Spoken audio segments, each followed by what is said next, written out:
Ladies and gentlemen, welcome to the final set of day number 4 of the $100,000 N4C Main Event Swiss stage. We will have TheMista facing off versus Beastyqt. Spawning in on the southern part of the map, we'll have Beastyqt playing as the Abbasids in red. To the north, it is going to be Mista playing as the Mongols. The map seems to be Arabia or Lipany. Once our observer is going to show us the entire map, we'll get a clearer picture on that. But it's going to be Mongols versus Abbasids, a civilization matchup that you don't commonly see. And in many ways, these are the civs that are commonly picked as a sort of counter pick to the French. Now, it's possible Beasty thought his opponent is going to pick French over here, but Mista really likes to shuffle around his civilizations. At the beginning of the tournament, we saw Mista using Mongols exclusively on King of the Hill. Now he has started using French on King of the Hill instead and Mongols elsewhere. So Mista is the type of guy that's very difficult to predict, and in many cases he's pulling off surprising civilization lineups for certain maps. And this kind of flexibility makes it very difficult for the opponents to predict what he's doing. Now, when it comes to unpredictability, as you see the map indeed, with the player POV switched to, this is standard dry Arabia we're looking at. So, when it comes to unpredictability, Mista definitely has that component, whereas for Beastyqt, it's all about the meta. We've mentioned this before when we were talking about the gameplay of Beasty. And the thing is that Beasty is probably the best full meta player of Age of Empires 4. Everything that he does is so obvious, so predictable, but he's executing it so well that it's very difficult for the opponents to stop. And part of the reason why he's so high in the Swiss bracket right now is because he's able to execute these things so well. With that being said, we do have a pasture coming up here for Mista. Looks like he's not going for any kind of Dark Age aggression. Whereas on the other side, look at how many hotkeys that town center is assigned to. Look at that, it's 0, 4, 5, 6, 7, 8, 9. So I assume that the concept over here, and this is a fun thing to talk about, as you see the scout is 1, 2, 3. What I'm suspecting is that Beasty is doing this because he wants to make sure that he doesn't mispress a key. Think about it.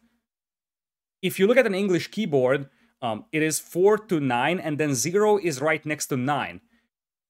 I'm not sure what kind of keyboard he's using because some other keyboards, for example, a Hungarian keyboard I'm using, does have the 0 right next to the 1. But basically from 4 to 0, which is middle of your numbers to the right, it's going to be the town center, and 1 to 3 is the scout. What I'm suspecting is that he's doing this because he wants to make sure he doesn't mispress a key. If you just assign number 1 to your scout, in the heat of a battle, or just in the heat of this tournament game, you might accidentally press 2 instead, and then you're gonna be like, okay, why did I not select my scout? So that could be an important consideration. It would be very interesting to ask him about this one. It's not a significant factor by any means, but I thought that this would be a fun thing to talk about.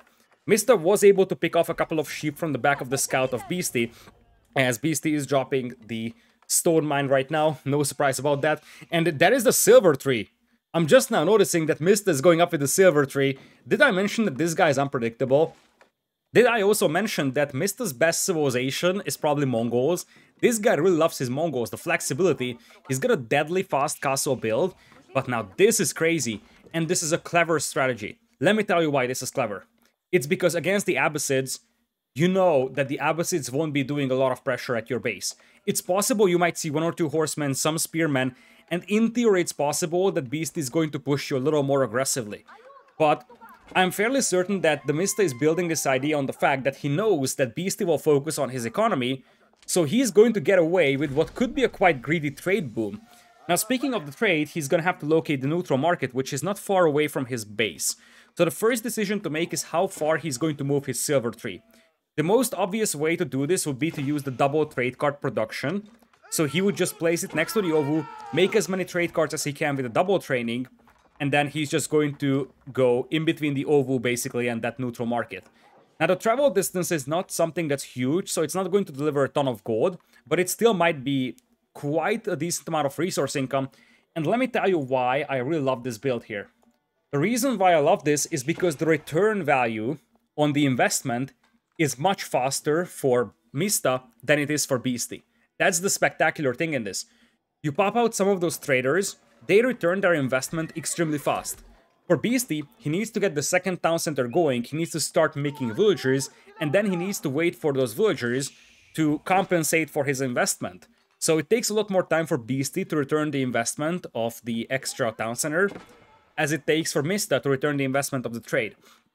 Now, one thing that Mista is going to have to maintain, however, is security for this. And it looks like he has spotted the stable that's coming up here for Beastyqt. Beastyqt just now dropping the second town center close to the berries. Horseman already out here for Mista as he's trying to react to the horseman coming in for Beastyqt. So it is going to be a bit of a horseman war. But of course, if you get the towers going with the M-Speed network, you're also going to have that boosting you. And I'm curious how much gold those traders will return. 67 gold, and now they're heading to the corner. Wait a minute, where did that market come from? Hang on. I did not see this market. This is genius. So what he's doing is that he's picking up the gold with the newly built traders, and then he's sending them to the corner. Looks like it is going to be the con being picked off by the horseman here. That's annoying, but it's not the end of the world. Now, one of the problems that Mista could face over here is that protecting that trade is going to be difficult. But of course, he's Mongols, he can get quite a lot of cavalry going quite fast. So he should be able to match the opponent's cavalry numbers. And indeed, there was a sneaky villager moving to the right side over here. This was not spotted by our observer, and neither was it spotted by myself. So he actually snuck a market up in that right-hand side corner. And now, once the second turn arrives for those traders, that should be a ton of gold. This distance between the corner and the neutral market out there should be around 180-ish gold. Of course, the first trip is going to be 67 only. That's probably because, actually, this could be just 67 per trip. But I'm not exactly sure because remember that those traders picked up the gold with the silver tree being close to them. So we'll have to see what they do in a full trip. Even if it's 67 per trip, it's actually pretty decent. But let's see what that trader brings back over there. That's what I'm curious in. Looks like we're going to have arrow slits in placement placed on those towers. So it's going to be much more difficult for Beastyqt to burn those down. And of course, with the towers out there, the M-Speed network will affect the traders. In fact, that's the key power. Indeed, it's 74 in the end. So slightly more than what you got for the first trip. 70 gold. 74 gold. A bit of a food and wood is also returned, but that's minimal. For the time being, the gold impact is the big one.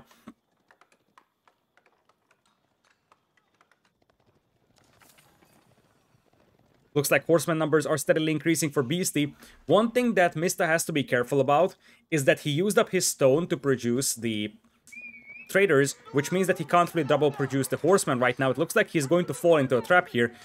Did not charge into the enemy cavalry, as now he is calling it a day, retreating. He's going to use his full HP horseman to turn around and take a fight here, but ultimately he's going to leave. You could see for a brief moment our observer showing one of the things with the Yam towers.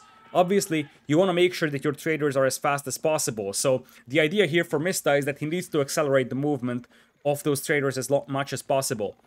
For now, you have Wheelbarrow for Beastyqt, and Beastyqt is just doing standard Beastyqt things with the Abbasids. It's as standard as possible. It is Mista with the Silver Tree who is calling this, or just doing the sort of unconventional strategy over here. Here come the horsemen once again. And the key thing here for Mista is maintaining that military presence. And this is what I was referring to when I said the return value comes in much faster for the Mongols. Mista is already piling up that food and gold. He's getting close to Castle Age, despite the fact that he was making the same amount of army as his opponent. And Beastyqt himself has actually less eco than his opponent. So Beastyqt is yet to receive the return value of that second town center, whereas his opponent already is yielding quite a lot of gold for himself just from having that trade. As I said, it's still going to be a difficult one to protect, and this is one of the riskiest builds that I have seen from Mista for a long time. Because if at any point you let your opponent hit your trade, you are done. So this is very risky here, and you see that Beastyqt is applying a lot of pressure to this one. If Beastyqt can somehow crack this trade, I think Mista is gonna be in serious trouble. But it looks like Mista's got enough military presence over here to at least repel the horsemen for the time being. You see, now you're seeing a barracks being added. There is an archer range as well, and that is a Mangudai that's queued up right now by Mista. Mangudai and horsemen together are quite dangerous because the Mangudai do quite a lot of damage. They can also shoot while pursuing the opponent, and the key thing is that the horsemen will shield that Mangudai from enemy cavalry attacks. So the Mangudai horseman composition here could work for Mista, but it's very expensive. Of course, he's gonna have his army boosted by the M network, which helps quite a bit. Some more horsemen are now coming out. Mista is currently sitting at around 10 to 12 traders, I would say. I don't think we have a number. Yeah, there is no counter on that screen right now for us. Horseman still for Beasty poking around. And the beautiful thing here for Mista is that because he started making those traders the moment he got up to Feudal Age with the Silver 3, he had the eco advantage the whole time. This is a very clever strategy here. I don't think I've seen this very frequently. In fact, this is the first time I'm seeing this in a competitive environment. Here come the Horsemen here from Mista, taking down the battering ram. He knows that he needs to kill that ram because that tower is going to be so important. The tower still standing, battering ram with very low HP, but it looks like Mista is getting forced back, and as I said, this could be the risky part. The moment you lose this battle, you lose access to the trade over here, and suddenly everything could collapse. And it looks like the numbers are looking way better here for Beasty. He's outnumbering his opponent, the Spearmen are charging into battle. Mangudai are here to help out, but they're not focusing down the Spearmen, and now the Horsemen are jumping on those traders. Quite a lot of traders will be lost here for Mista, and this is the end of the story for those traders. Did Mista get enough return value from this? I'm not so sure. Because if you look at the resource banks, he's not getting up to Castle Age, whereas his opponent is on the way to Castle in a matter of seconds. As I said, this is a risky build here for Mista. And Beasty's reaction was very swift and fast to this one. Looks like a market. I think Mista tried to hide that market in that stealth forest. Pack it up, hide it in the stealth forest. But it was spotted, so it's gonna get taken down. Now the best thing that Mista can do is just try to make a run for it with the traders and still use the Silver 3 and the neutral market. That's not going to be that effective, but as you see, he's moving the Silver 3 to the left. And he could just trade from somewhere around, let's say, here to here. It's not going to be that effective, but at least he's going to maintain some sort of economy, and he's going to have a reasonable amount of return from that trader investment.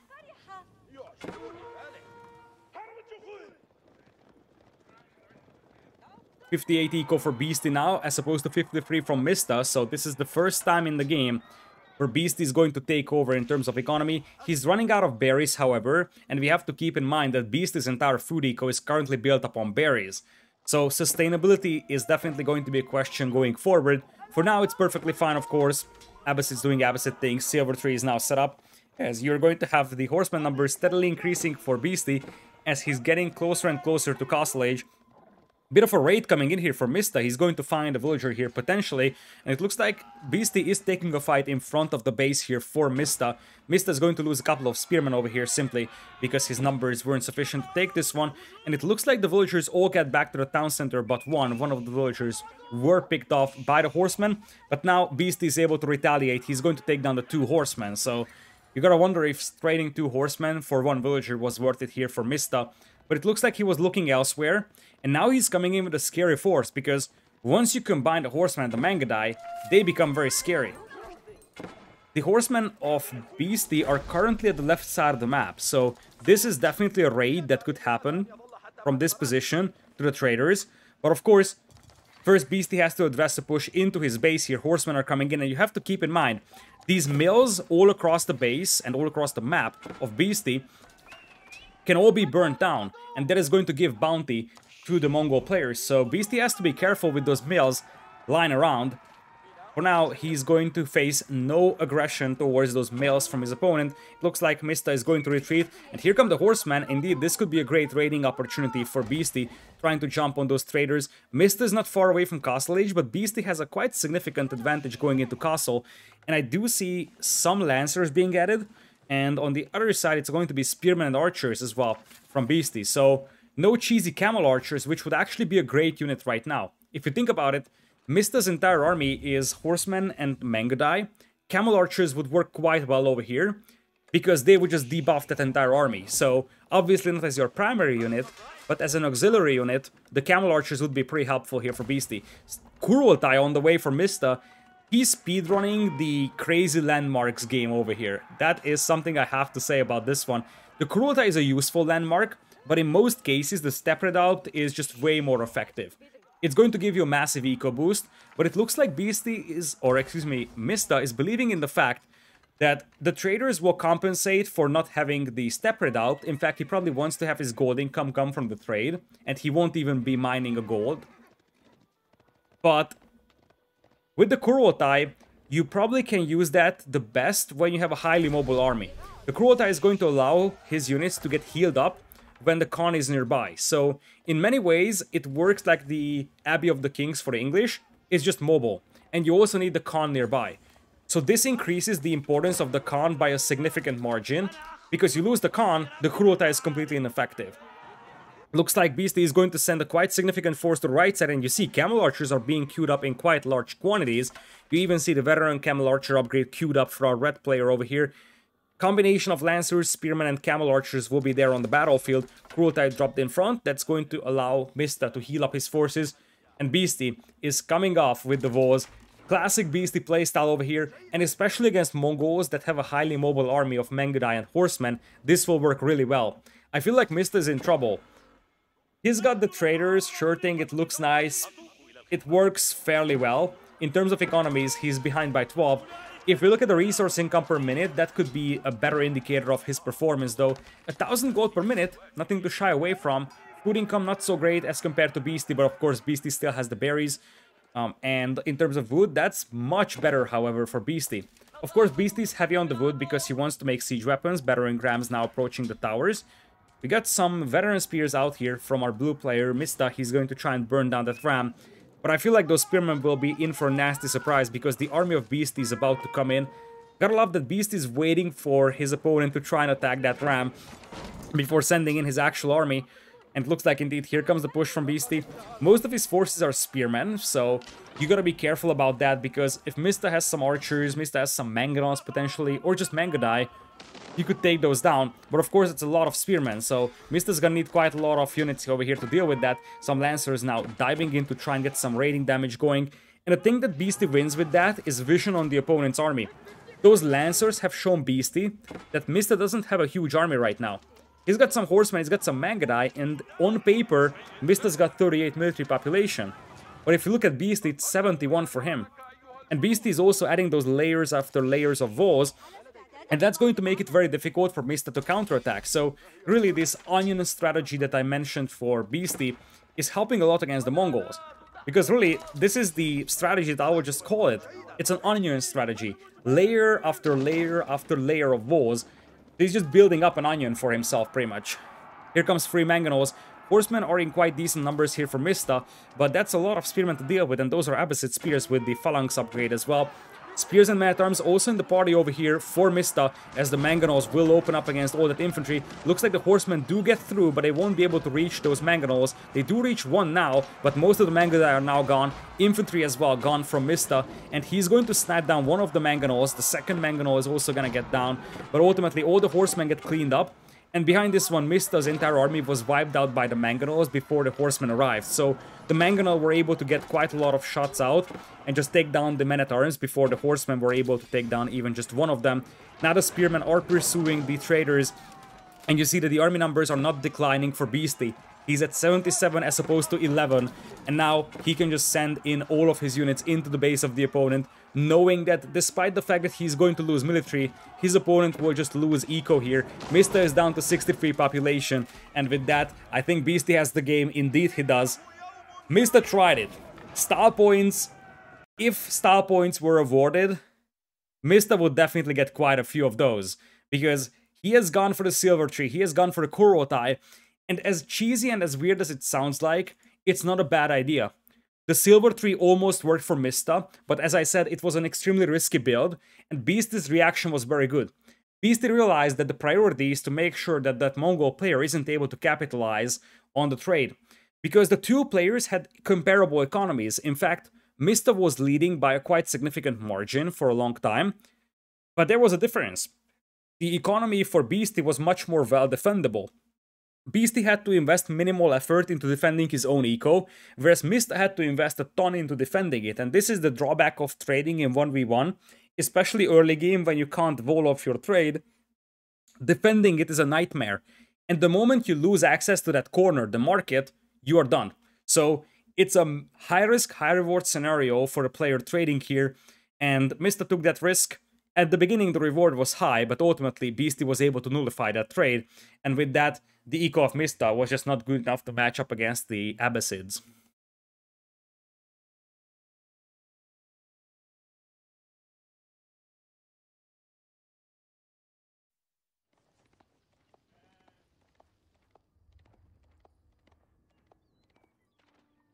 Welcome back to N4C, TheMista versus Beastyqt. We're going into game number 2 on the home map of TheMista.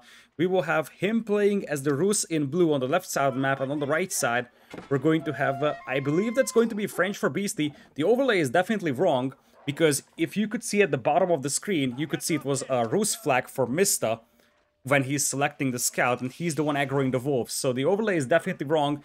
Given the fact that the two civs are French and Rus, I would think that it's going to be Rus for Mista and French for Beastyqt. Hopefully the production stuff is going to fix the overlay, but it is going to be Beastyqt playing as the red, and Mista is going to be playing as the blue. You can see that Mista is also piling up the bounty at the bottom left, so he's definitely playing as the Rus, and now the colors are fixed. So now we're back on track. So on the right side is going to be Beasty. He's playing with 2 scouts, which is almost mandatory when you're playing against the Rus, simply because you need to be able to minimize the amount of hunt they are able to get. The map is high view, which does have quite a lot of wolves to work with, and it's part of the reason why Mista is picking the Rus over here. It's a very traditional, very much old school civilization selection for this map. It's a civilization that's capable of capitalizing on those extra wolves lying around the map, but it's also a civilization that's able to capitalize, generally speaking, on just an open map scenario. Now, we haven't really seen Rus being used recently over here, simply because the Rus unit composition mid-game is somewhat underwhelming. They do have their knights, in fact their knights have good upgrades on them, and they do have the horse archers, but ever since the horse archers were nerfed, the horse archers are no longer so spectacular. So where the unit compositions is still operational, there are just civilizations that have higher upsides in mid-game. So you're seeing a transition towards French, Mongols, potentially Abbasids even on this map. Of course, Delhi is an option if it's not banned, which is not the case for this set either. In fact, I think for the last 2 days, every single set had Delhi banned. Looks like it is going to be quite a lot of wolves aggroed here by our blue player Mista. He's at 175 bounty. Beasty was quite successful taking down some wolves as well. I saw him killing 2, and now he's taking down a patch of huntables. That's a solid 120 bounty denied from Mista, so Beasty is doing a pretty decent job denying bounty, but still, with the amount of predators available on this map, Mista should have no trouble getting to that level 2 bounty. That's 2 wolves trailing him for 50 gold, and I still think that there is some hunts that haven't been taken down yet.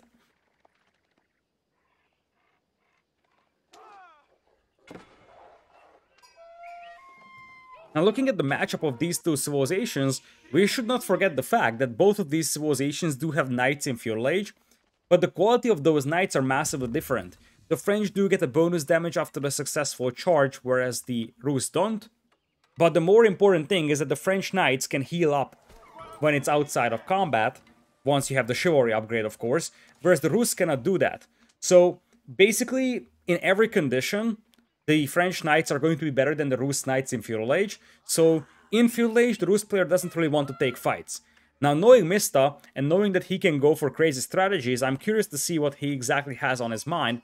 It is going to be a Golden Gate being dropped as we speak, whereas on the other side, School of Cavalry for Beasty, no surprise about that one. 320 bounty for Mista is quite admirable, despite the fact that, as I said, Beasty did a quite good job trying to cover all those predators and just minimize the amount of bounty that Mista is able to get.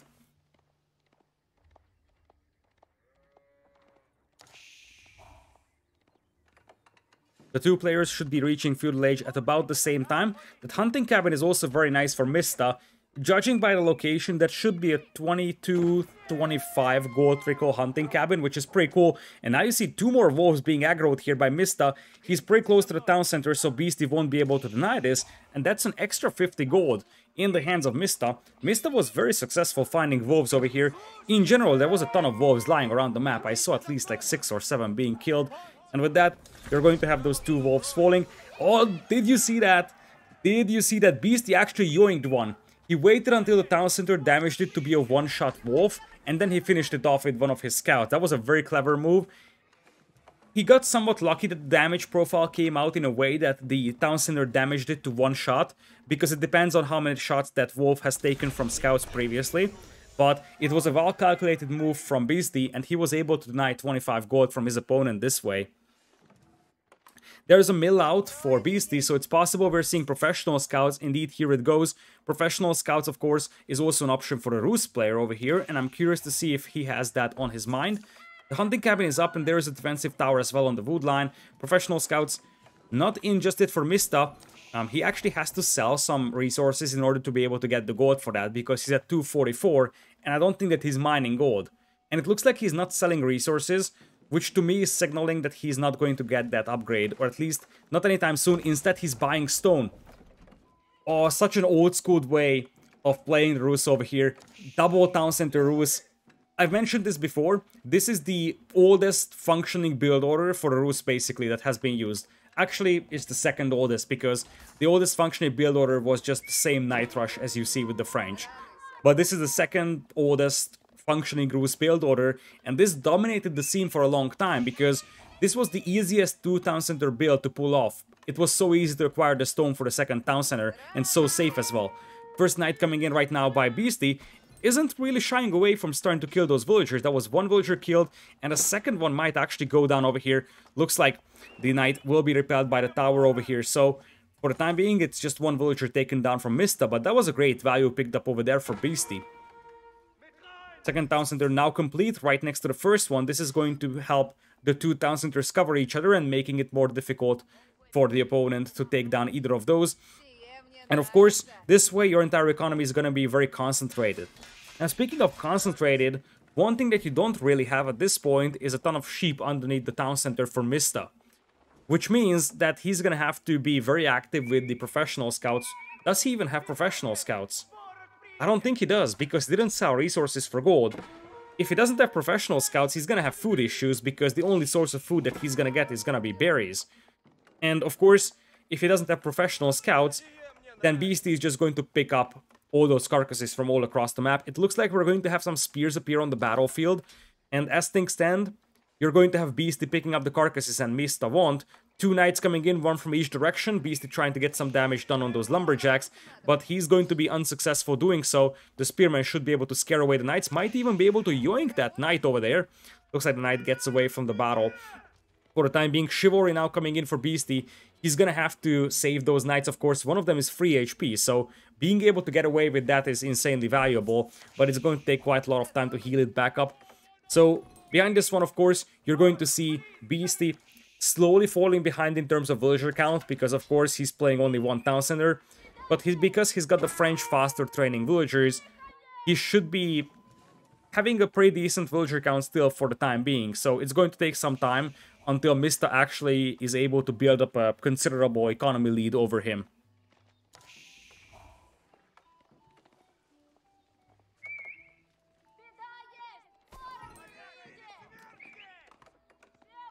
Another ton of army on the battlefield for Beasty. He's going up for a semi-fast castle here. He's realizing that his opponent is playing a 2 town center boom, and he's just gonna go straight to Castle Age. This is a setup that is very similar to what the French would do against an Abbasid player going for a 2 town center boom. The only difference here is that the Rus player is doing this. Looks like Beasty is going to realize that his opponent is having a limited access to the food, and now you're seeing a defensive tower being dropped here for Mista. He needs a tower, because if he doesn't have a tower, the scouts would just dive in and pick up all the carcasses. So he needs to get a tower up, otherwise the opponent would just steal all the carcasses that the villagers are currently gathering.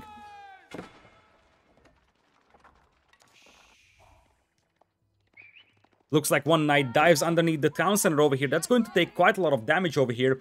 Villagers stacked inside the town center should be able to get that knight killed, or is it? I think the knight got away. You can still see that red dot on the minimap, so the knight got away with low HP here. Indeed, that's a very low HP knight that gets away. And there goes the Castle Age for Beasty. Now keep in mind that for a Rus player, they still have a powerful economy, especially given the fact that you can utilize that Golden Gate to great efficiency. So Mista isn't going to be that much behind in terms of Castle Age timing, as you see the Guildhall coming up right now for Beasty. Once he gets to Castle Age, he can do a couple of things. Given the fact that his opponent does have Spearmen already, Men-at-Arms is an option, but I personally would like to see Knights and Archers more for him.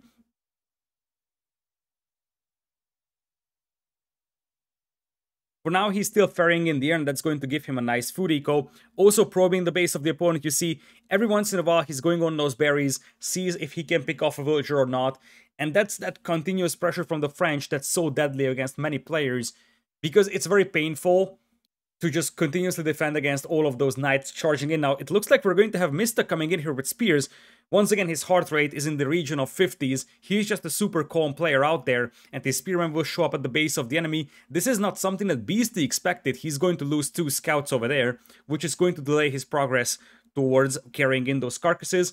Looks like Mista not far away in Castle Age. His opponent is already up, but he himself is going to click up right now. And the question is, Hydrate House or Abbey? The meta pick would be the Abbey of the Trinity, but knowing Mista, the Hydrate House is not an impossible option. And I wouldn't necessarily mind it, especially given the fact that he has low amounts of food to work with. The Hydrate House would also give a very nice gold trickle. You would be less reliant on grabbing the relics early. And it would also give you quite a lot of hunt to work with in the long run. So there would definitely be an appeal for the Hydrate House, but I think it's gonna be the Abbey. It's already being built. Who am I to tell? There is the Hydrate House coming in. Knights are coming in to retaliate. That is going to be 1 or 2 villagers potentially getting killed. But there is not a single villager going down so far. The Spearmen are doing a great job pushing away those Knights. Knights with the Veteran upgrade now coming in. And there is a counterattack by Mista, pushing away the villagers from the stone mine. You gotta wonder if Beastyqt was mining that stone for a second TC, or maybe he was thinking about a castle for himself. Spearman will engage against all those veteran knights out there. That's gonna be a good fight for the spears. And on the other side, Mista could take the fight against the other knights. That would still be a rather cost-effective engagement. Looks like the villager riot is going to discourage those spears from continuing the aggression here. And there's the Hydrate House. So with the Hydrate House, you basically get a gold trickle based on the amount of trees nearby when the building was built. So it's very similar to an actual hunting cabin. But it also spawns deers for you. And if you place it well, you can get to like 150-200 gold per minute, as we do have a bit of a scuffle between the spears and the knights. This was a problem here for Beastyqt to deal with, because he only had 2 knights against 4 or 5 spearmen. And it looks like now that the reinforcements are coming in here for Mista, holding that stone mine is going to be more and more difficult. Beastyqt knows that at some point his opponent is going to pick up relics, so he's sending out his own monks to do that, but he's going to lose the monk over there, and now the stone miners are being pushed away. And if Beastyqt wanted to add a second town center to compensate for his villager deficit, which is not even big, it's 50 to 48, he's going to be delayed quite a bit with that. So that's going to give a larger window for Mista to capitalize on those 2 town centers. So the Hydrate House is going to give you quite a lot of sheep to, or hunt to work with, because it continuously spawns the deer. And that's going to help a lot for a player like Mista, who is otherwise quite low on food. He doesn't have a ton of farms, he doesn't have sheep, he's running out of berries.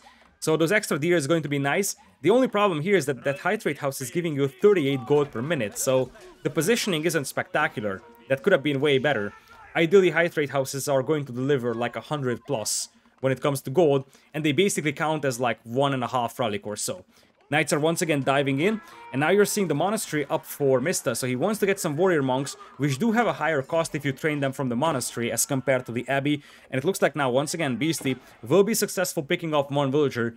The reason why the villager gap between the 2 players isn't widening is because Beastyqt is able to use the mobility advantage of those knights so well, and you see that he's using small army groups of archers and knights to just roam the map, and once again pop out of the shadows, uses the stealth forest to his advantage, and just makes sure that Mista is gonna have a tough time spotting those knights and archers coming in, and by the time he notices them, he's gonna have a window to kill some villagers.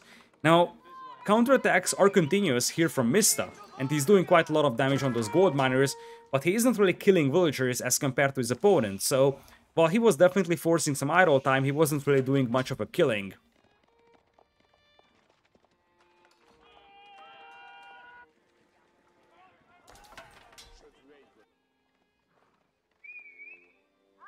So far, relic-wise, we do have 1 relic for Beastyqt, not a single one for Mista, as the Knights once again come in. Second town center up here for Beastyqt, which means that he's going to start taking over in villagers, especially if he can take some very good raids like this one. That's going to be 2 additional villagers going down here from the opponent.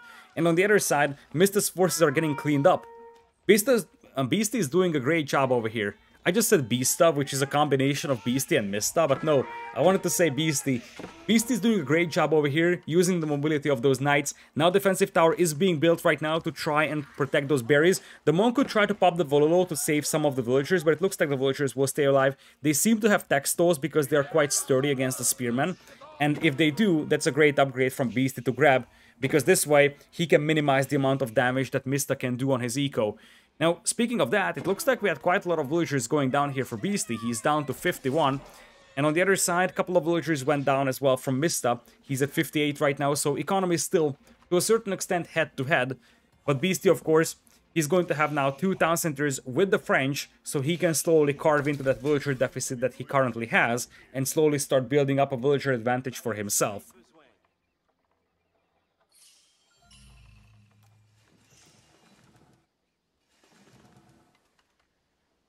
Neither of the players have transitioned to a farming eco just yet, which means that at some point... Oh, what is this? What was that? The knights just ran away from the Vololo, I presume, but they were so far away. It felt like they just ran away the whole time. It's like, okay, we're out of here. But then they turned back, but it was a little too late to kill the monk, so it looks like the spearman will send them away. It was a little weird of a move, because for the first time, when I looked at this battle, it just seemed like that warrior monk was just Vololoing the nothingness. And then suddenly the knights showed up, so probably those knights tried to push that warrior monk, and then the warrior monk preemptively popped the Vololo. Anyways, you have 64 versus 60 when it comes to villager count. Military counts are rather comparable, 22 versus 31 right now. Beasty with the lead. Overall population, pretty much even for the 2 players out here. So as I said, neither of the players started to add farming eco, and that's going to be a big investment. So we'll have to see who starts doing that. But I would think that Beasty's position is much better here, because he's got a high mobility army that can just keep raiding, and as you see, there is going to be a monk trying to pick up the relic. Before Mista can do that, knights are also coming in, and indeed that warrior monk is going to get pushed away from Mista. Beasty is going to pick up relic number 3 for himself. Mista has 2, so it's going to be a free 2 relic distribution, and it looks like Mista says no, he's going to yoink the monk. He pulled away the knights to the south with the warrior monk, and then sent in his horsemen and spearmen to kill that monk, and it looks like he might be able to intercept the second monk that was sent towards that relic. So Mista is quite motivated to keep that 5th relic under his control for the time being, as Beasty is once again coming up with the Vols. His signature playstyle is to play with Vols, and this is going to be a difficult scenario for Mista now, because if Beasty starts Voling up, it makes it very difficult to get any kind of raids going, basically. Here come the knights once again, beautiful raid coming in from Beasty. Successful charge will give a damage boost as well to those knights, and it looks like we're gonna have quite a few villagers going down. Texto seems to be in for Mista as well though, so the casualties could have been greater, but still, good raid over here for Beasty. He's at 69 villagers, very nice, as opposed to 70 from Mista. So head-to-head are the 2 players in the villager department, but you have more mobility for Beasty and more safety back at home, because with all those Vols set up, it's going to be very difficult for Mista to raid him, whereas for Beasty, he can just roam across the map with those knights, keep finding villagers. As you see, the line of sight of those knights is minimal, so you could accompany them with scouts to help find targets, but you could just probe those hunts or the berries and see if you can find any villagers. Looks like Beasty is going to bump into a few and he's going to start picking those off. Looks like it's going to be more barracks being added by Mista, so I would think that he's going to start adding spears here to try and fight off those knights. Spearman counterattack coming in. It looks like they get through those walls before the walls were finished, and they're heading towards the north, towards that town center out there. Knights still effective, picking off some villagers here from Mista before they will encounter those spears. And those spears up north are now jumping on the town center. I don't think that Mista knew about the TC, because he probably just sent those units over there to kill the berry villagers. Now he encounters a large force of archers, arbaletiers, and town center fighters, so suddenly Mista could find himself in a tough spot, because the unit composition of the opponent, veteran knights with archers, that's worrisome for him, especially given the fact that those knights are still in his lumberjacking area. So, as things stand, Mista is down to 66 eco, as opposed to Beasty's 78. Those continuous raids are taking a toll on Mista's economy, and it is yielding more and more visible results.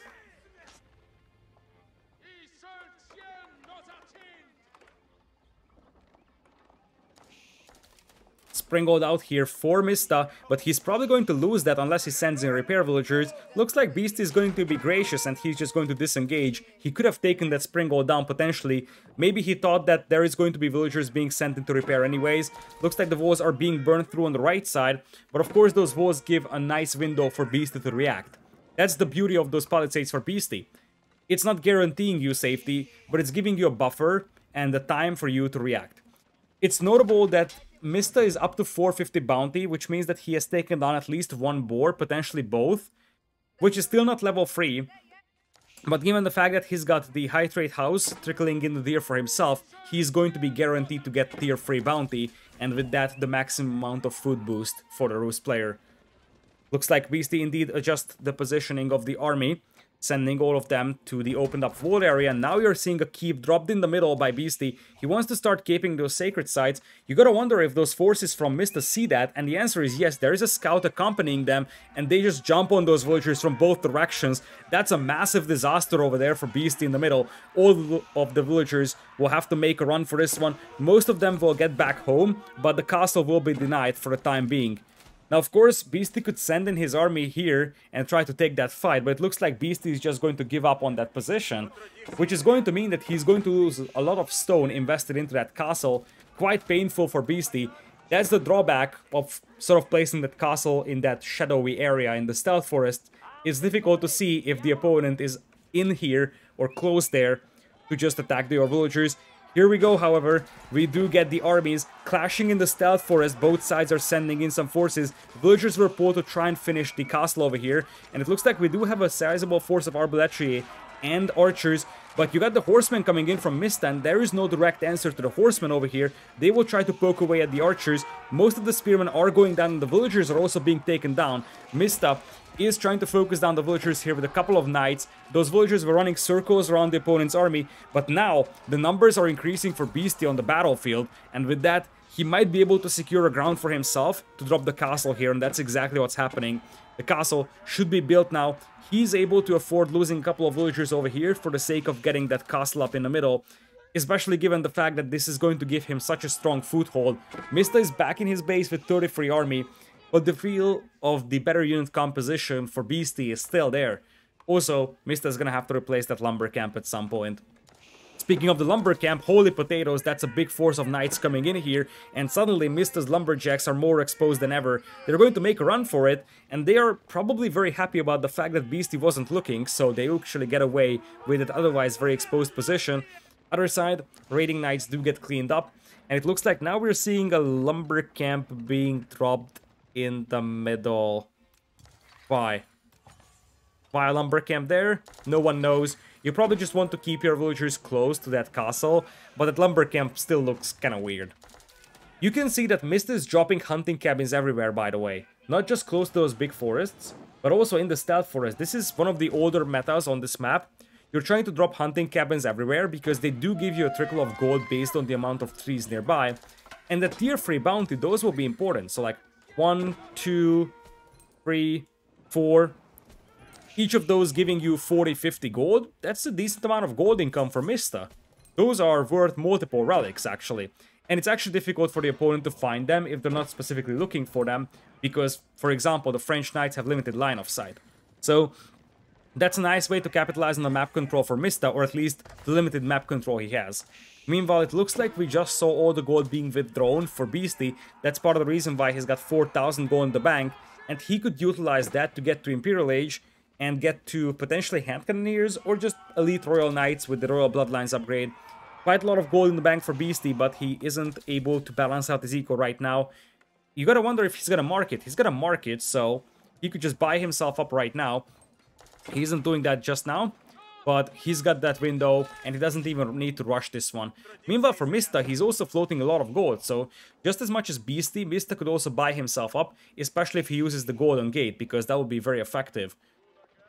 Once again, Beasty comes back to raid those lumberjacks, but there is no one home. Keep in the middle, getting fortified. You could actually send some monks here for Beasty to cap the sacred site in the middle, as Mista is massing up a large force of horsemen, so he's still playing this one with light cavalry here. We'll just swarm all those knights that are coming in to harass him. No sacred site captured so far. Mista's got 3 relics. There is 2 for Beasty. And you do have 180 out of 180 population for Beasty. 156 out of 180 for Mista. So the villager count slightly better for Beasty. Military count also slightly better, combines for better population. Sacred site in the middle is being capped, and once again, layer after layer of walls. That is the Beasty playstyle. He's coming in with the stone walls. Looks like Mista is getting ready for Imperial Age, and the Beasty still hasn't clicked up yet. I don't think that he noticed that he could just balance out his eco here, or he just doesn't want to burn away that gold. Both are possible. If he doesn't want to rush Imperial, there is indeed no point just buying yourself up. I think there would be an appeal to do that, but Beasty might have other plans, so I'm not necessarily blaming him for not rushing Imperial here. Now he's going to see all of those horsemen coming into the other side, and that's exactly what he's going to start doing. He's gonna place the foundations of the stone walls, knowing that if the horsemen just bump into those stone wall foundations, they can't get through. Doesn't matter how strong those stone walls are, they can't get through those foundations. But as long as there is no foundation set, the horsemen can come in, and indeed, they're going to gallop past all of those stone walls out there, and this is something that Beasty is going to have to address. This is not something that he seemed to have expected. And here comes the cavalry. That's going to be quite a lot of dead villagers potentially here for Beasty, because we're talking about probably 15, 20, 25 horsemen. They're going for the town center, and they're going to focus down that newly built town center out there. That's TC number 2 here for Beasty, which also means that it cannot be rebuilt or repaired after it was destroyed.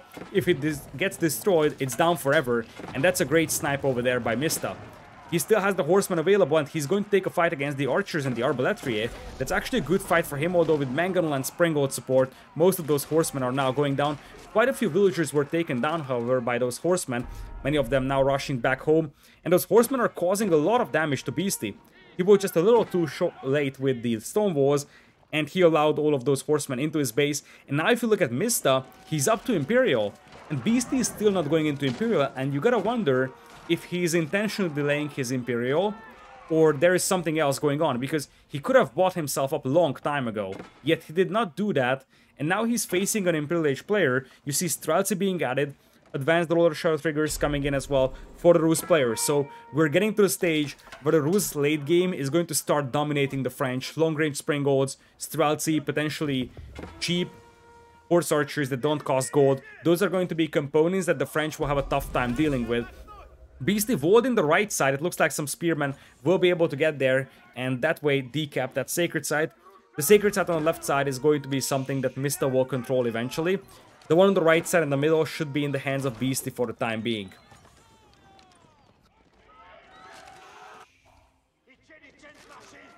Speaking of gold mines, you do have a big gold mine over here for Beasty, but Beasty's gonna have to fight for this one, because you see, this is the...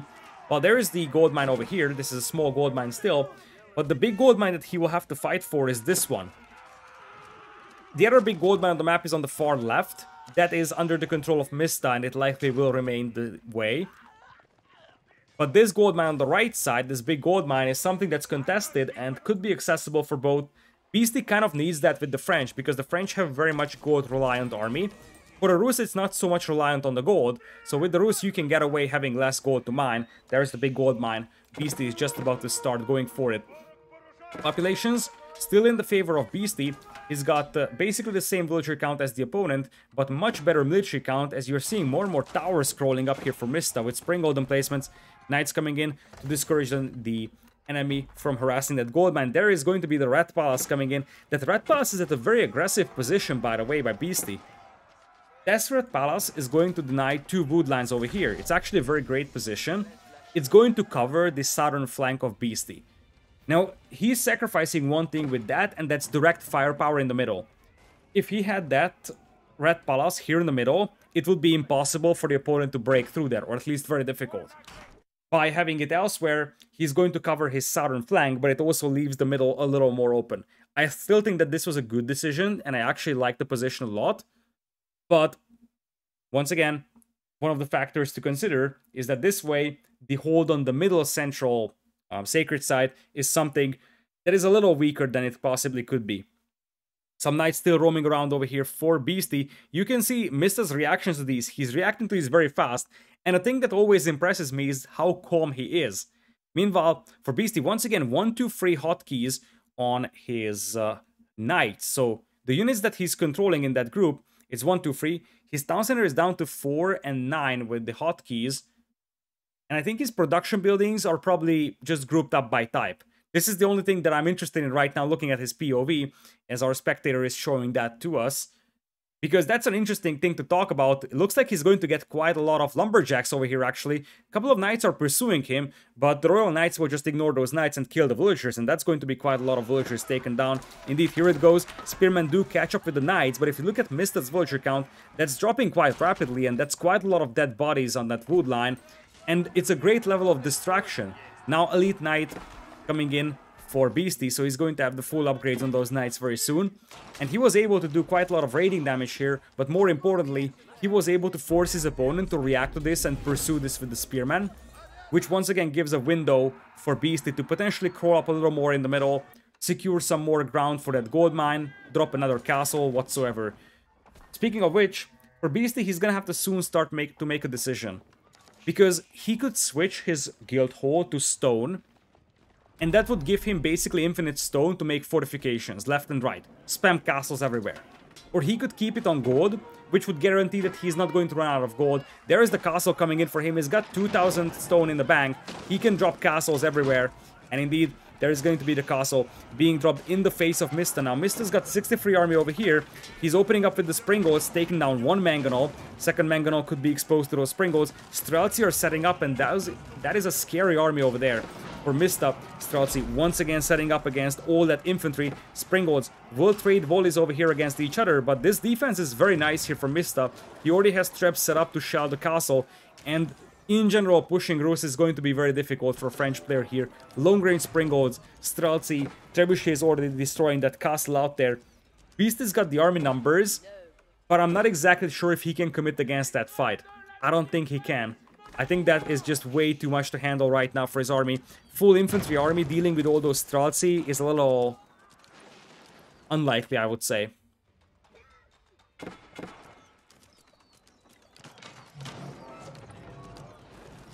Populations dead even right now between the two players. Slight military lead as we speak for Mista. Meanwhile, on the other side, Beasty's numbers are still looking healthy. He's got the majority of the map under his control. One less relic than his opponent. But in exchange, he has one extra sacred site. So that's dead even, basically. Castle still standing over here. I wonder if or when Beasty is going to give up on that. Because he's going to need to somehow take down those traps in order to be able to keep that castle alive. He's still amplifying the intensity of those raids, and that's probably how you have to play this one with the French. Just keep raiding with the cavalry. Gotta love how he's using one knight to protect that gold mine, and in general, he's just focusing on denying as much gold as possible from the opponent. But speaking of gold, as you see, Mista is barely using any. Mista hasn't even touched his starting gold mine, which is to a certain extent spectacular. He's got the gold trickle coming in from the hunting cabins. He's got the gold coming in as well, of course, from the relics and the sacred side. And he's not using a ton of gold, that's the big thing here. He's been using horsemen for a long time. He's making Streltsy, which is very gold heavy, but that's basically the only gold heavy unit other than Springolds that he's making.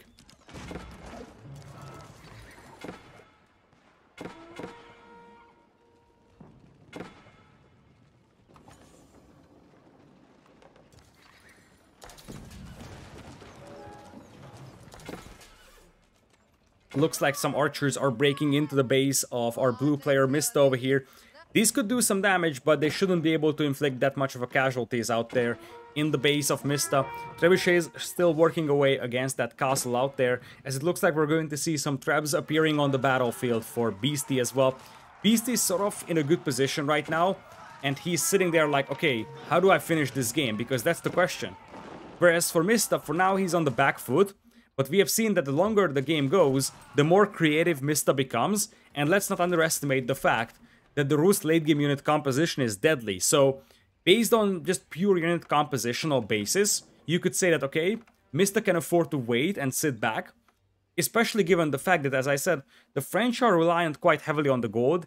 They do have the guild hall, of course, to work with, whereas on the other side for Rus, they do have a quite decent, so to say, trash unit composition, so units that don't cost gold. They do have good horsemen, they do have horse archers available, so even if the map starts running low on gold, the Rus won't have that much trouble with that. Whereas for the French, that could be a problem for them. Looks like the Springolds will be able to take down the Trebuchet here from Beasty. Beasty once again launching a wave of cavalry to the north. He knows very well that most of the eco for Mista is in this far left pocket over there, so that's what he's trying to raid right now with the knights. Those are expensive knights, however, and you see they're currently being picked apart by multiple keeps, and I don't think that many of them will actually reach that corner. Meanwhile, in the middle area, you do have the trebuchets set up for Mista, slowly shutting that castle. Looks like those knights actually do quite a lot of damage, in fact.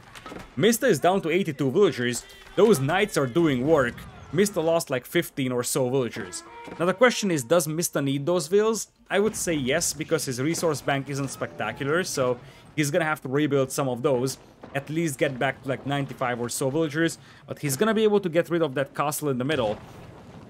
For now, there is absolutely no raids or attacks coming in from the right side, but notably, Beasty was able to secure an extra gold mine for himself that is technically supposed to belong to Mista. So, since Mista isn't really contesting the southern part of the map, Beasty is able to capitalize on that map control out there. Looks like the cavalry is coming in here from Beasty. This is going to be a big move. He's trying to snipe the trebuchets. He's coming in, trebuchets being pulled back. Streltsy and Spearmen open fire, as we do have one trebuchet taken down. The cavalry will pretty much be sacrificed to take down those, as it looks like they will try to get some raiding damage going here, jumping among those villagers, but ultimately they should be cleaned up by tower fire, the Spearmen pursuing them, or the Streltsy shooting at them. And here's the deal. The stone walls are set across almost the entire map here for Beasty, except for this central area. The only section that's missing from that stone wall for Beasty is going to be this central area, so the only place where Mista can realistically push right now is exactly this central area, push through here, and go straight into the base of Beasty. Now, there's quite a lot of obstacles to overcome there, however. First of all, the biggest obstacle is that you're getting raided to oblivion, so you first have to deal with all those horsemen raiding you. But there is a defensive castle here on that sacred site, and I do believe there is a second defensive castle behind it. And of course, the big army of Beasty is set up among those castles. So there is only one direction for Mista to push, and that's never good, simply because his opponent can focus to a single location. And the other thing is that because of all these forests out there, because of the stone walls and whatnot, it's quite difficult to use the range advantage on your springles. Not impossible, but definitely difficult. And it looks like now Mista is realizing that he needs to get some walls going as well, because these raids are just coming back every single time. And every single time they come back, Mista is losing 4, 5, 6 villagers to it, and his villager count is dropping quite dramatically. Now the Streltsy do find the villagers on the left side. They look like a firing squad right now, picking off all those villagers on the stone mine. And you gotta wonder if Beasty actually spotted that. Even if he saw it, the gate is quite far away, so I guess all of those villagers will give their life for the Empire. Meanwhile, on the other side, the cavalry will get some raids going at Mista's eco. Mista's eco is now fairly feeble. It's 75 villagers only. 115 army, however, every single villager he lost is going to be replaced with some army. It looks like there's a sneaky cannon in that stealth forest. I wonder if that was spotted by Mista, because if it was, he can easily take it down. If it wasn't, there is an opportunity for him to just hide it away from the Streltsy. Travis once again setting up. We're seeing some bombards crawling up too. You sort of prefer to have at least one bombard in your army, especially if the opponent doesn't have a ton of springolds or culverins, because the bombards do a lot of damage as compared to trebs, so they accelerate your process, chewing through those castles by quite a significant margin. Of course, the traps can take down castles as well, but adding a bombard is something that helps a lot with the firepower. Looks like we're going to have some more trebuchets coming in here. Bombard upgrade not in yet on the high armory for Mista. He was able to take down most of the villagers for Beasty, and now Beasty is thinking about jumping into this fight. He's got some arbaletier here, he's got some spears, cavalry trying to get to the siege weapons, but this is a narrow choke point, the perfect position for the Streltsy to hold, and those bad boys, standing in a stationary position, firing with their muskets, these guys have devastating volleys of gunpowder fire over here. They're taking off all of those horsemen from the back of their horses, and now it's going to be crossbows versus the Streltsy, supported by some of those towers out there. You also have some springolds opening fire. This is not a great fight for the Streltsy, but this is still a fight that they are okay taking, and it looks like most of the arbaletier are going down here, and with that, Beasty's entire army is gone, and his food count isn't looking spectacular right now. So Beasty now in serious trouble because his castle is being shelled, and he doesn't really have the food to replenish the army. He just didn't have the cavalry to take down all the siege weapons with. But more importantly, most of his army was arbaletier, which is something that's not really going to take good fights against the Streltsy. Archers would have performed a lot better over there, but I do think that he believed Mista has a lot of cavalry, so he wasn't willing to risk going pure archers at this point.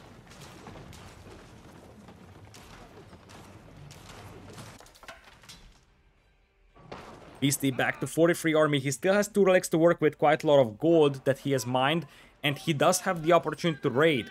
This is the big thing over here. him being able to raid is going to be a big factor, because if he can damage Mista's economy, it's going to be difficult for Mista to replenish the army, and Beasty could just grind that army down. Now the problem is that grinding that army down is going to be insanely difficult, because you see, currently Mista's military population is 123. It's a little deceiving because quite a lot of that is siege, springolds, mangonels, and trebuchets. So if you were looking at a battle with a bunch of horsemen coming out for Beasty, that army would be way less effective than the initial military numbers would indicate. This being said, this is a scary army and you're going to need to stop that if you are Beasty. For now, it looks like the counterattack will be repelled quite swiftly by the horsemen and the Streltsy of Mista. And now Mista is opening up on the production buildings. There's quite a lot of production out there for Beasty, so it's going to take some time for Mista to take it all down. But you see, that spearhead is slowly crawling closer and closer to those key landmarks. This is one of the reasons why having the Red Palace down south over here for Beasty is going to be quite helpful. Mista can't just snap the landmarks. There is, of course, the starting TC here. Right next to it is a School of Cavalry, and the Guild Hall is also very close to it. So 3 out of the 4 landmarks are basically within one screen, but the last one is all the way at the south. It's not isolated and well defendable by any means, but I'm not even sure if Mista knows about it. So at least one thing that's good for Beasty is that Mista won't be able to just snipe the landmarks. Something that he did against the Muslim yesterday, by the way. Mista was able to get away with 2 landmark snipe games in the set that he has played against the Muslim. Looks like Beasty's out of gold here. He has a gold bank of 5,000, and you gotta wonder what exactly those villagers will be up to. Looks like they will just go lumberjacking. Food is still a serious issue for Beasty. So he needs to set up a lot stronger farming eco at this point. Probably add like 15-20 more villagers to food. Because he's depleting his food bank quite rapidly despite having 2,000 food per minute. More towers are crawling up here for Mista. Those will be great stationary points to support the army with, and with Springgold emplacements, they'll be very effective taking down the enemy army over here as well. Here comes a cavalry charge. Once again, the cavalry is pouring onto the forces of Mista from multiple directions. The intention is clear, snipe all those siege weapons, but with those Streltsy being in stationary positions, they are just wiping out that cavalry so easily. Long-range Springgolds of the Rus taking down all the mangonels here. And at this point, all the cavalry is getting cleaned up. Streltsy are no joke. It's the best gunpowder unit in the game if you consider the infantry. And it is just such an effective unit when it's able to remain in a stationary position. If there is something that draws away the attention of the opponent, that could be infantry, that could be cavalry, that could be your own siege being sacrificed, the Streltsy will work so well. And you see, once again, Mista utilizing the fact that his villager count is so low that he can just field 120 units on the battlefield, he's going to push into the base of Beasty here. Trebuchets are now opening up fire against those production buildings once again, and the Streltsy just ignore the town center fire, they ignore the tower fire, they push deep into the base of Beasty. And now Beasty is forced to pull back all of his Springgolds, because the Springgolds could be taken down as well by the Streltsy. One of my favorite units in this entire game, the Streltsy, show their power here, and it was all about the fact that Beasty had to snap the siege weapons. He wanted to push the Streltsy with his own mangonels, which is the right decision, but for that he needs to snap the Springgolds, and let's not underestimate the contributions of those towers. 5, 6, 7 towers with Springgold emplacements on them is able to, first of all, absorb a lot of damage if you accidentally misclick or the siege just keeps attacking them, but more importantly, it's able to pack a big punch. So 6 Springgold towers is no joke. Trebuchet is now setting up here for Mista, and am I right seeing that he's shelling that School of Cavalry? He's going for landmarks once again, trying to finish this game over here. He's also picking up the villagers of Beasty on that farming eco. Both players with relatively low population count, given the fact that this is a 45-minute game. 180 is crawling back up here for Mista. He was much lower, like 1 minute ago or so. Beasty, 140 population, not looking great at this stage of the game. He's gonna have to recover, but it's difficult because his food eco just got massacred at the southern part of his base. And what's more concerning is that he has no food bank. His gold bank is also gone. He's got 300 gold per minute. He might have the guild hall, but one thing he doesn't have is time to wait for the guild hall to pile up the resources. We don't know how much gold there is in the guild hall, but I would suspect that it's not going to be a much because he probably pulled it away already. Streltsy are already inside the base of Beasty over here, so his eco keeps suffering from a lot of pressure, and it looks like we're going to have that Red Palace being found by Mista. I'm suspecting that he realized that the Red Palace is over here, and now he's just going to swing south, take it down, he would also open up the possibility of killing all the villagers on the south with those Streltsy. This, of course, will relieve the pressure from Beasty's base for the time being, which will, in theory, allow him to regroup. But keep in mind, Mista's got a foothold in the middle with multiple towers, and having Springolds on them will mean that Beasty's gonna have a tough time pushing through the middle. And this gives a buffer for Mista, and this gives him a window to take down the Threat Palace and get back to the middle before his opponent is able to make a push.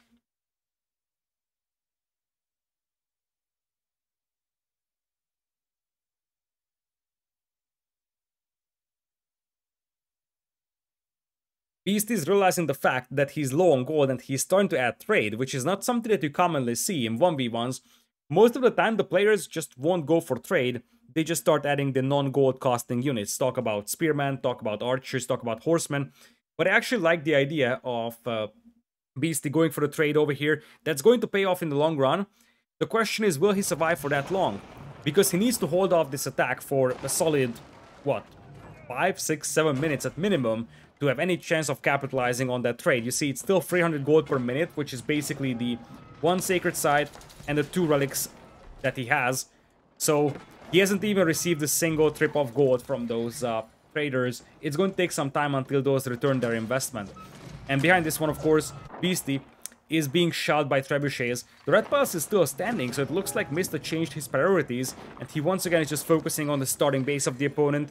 Meanwhile, on the other side, you do have, what is that, 7 mangonels for Beasty. He's also piling up a lot of Springolds. So once again, the intention is clear. He needs to keep those mangonels alive, and the mangonel is going to be his tool to deal with the Streltsy. And that's a good tool to deal with the Streltsy, but it's difficult to pull off when there are so many Springold towers. Because those Springold towers will help immensely taking down the mangonels as well. And now it looks like Mista is going to launch the assault on the right side of Beasty's base, or once again, he's going south. So it looks like he wants to take down the Threat Palace after all. He's sending all of his forces to the south. This could give a window, in theory, for Beasty to push the middle.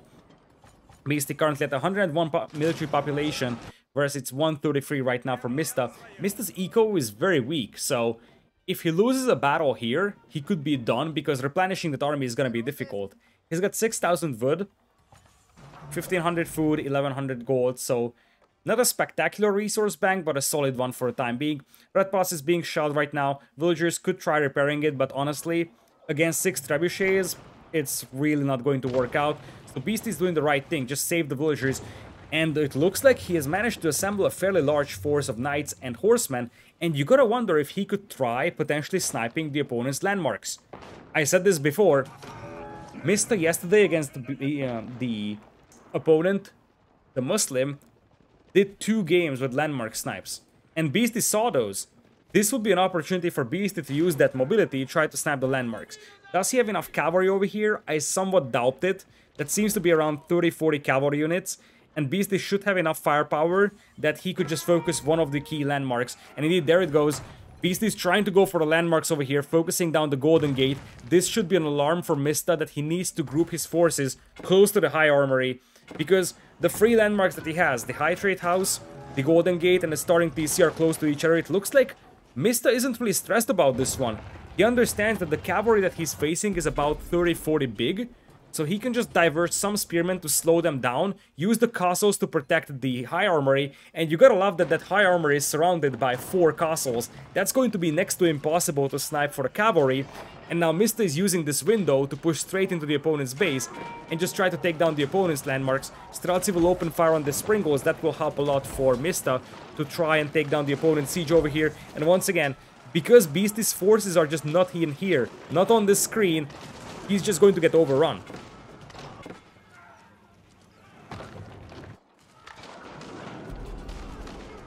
Town center is gone from Mista, but he also managed to take down the school of cavalry over here. He's now going to focus on the starting town center. The mangonels still alive here. That's at least 7 of them, so you gotta be careful here if you're Mista, especially because you know that replenishing your army is going to be a difficult challenge. It looks like we're seeing Beasty once again trying to jump on the siege weapons. Some of those units are scouts, so he's going for scouts over here. Cheap torch unit to try and burn down the siege. High Trade House is also gone for Mista.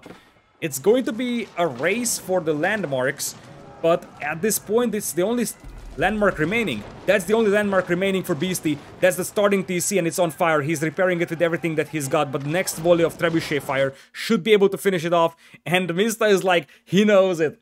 TheMista knows very well that it's gonna be a game over out there because it is going to be the landmark taken down. And look, the game is not shown. Overlay guy, what are you doing?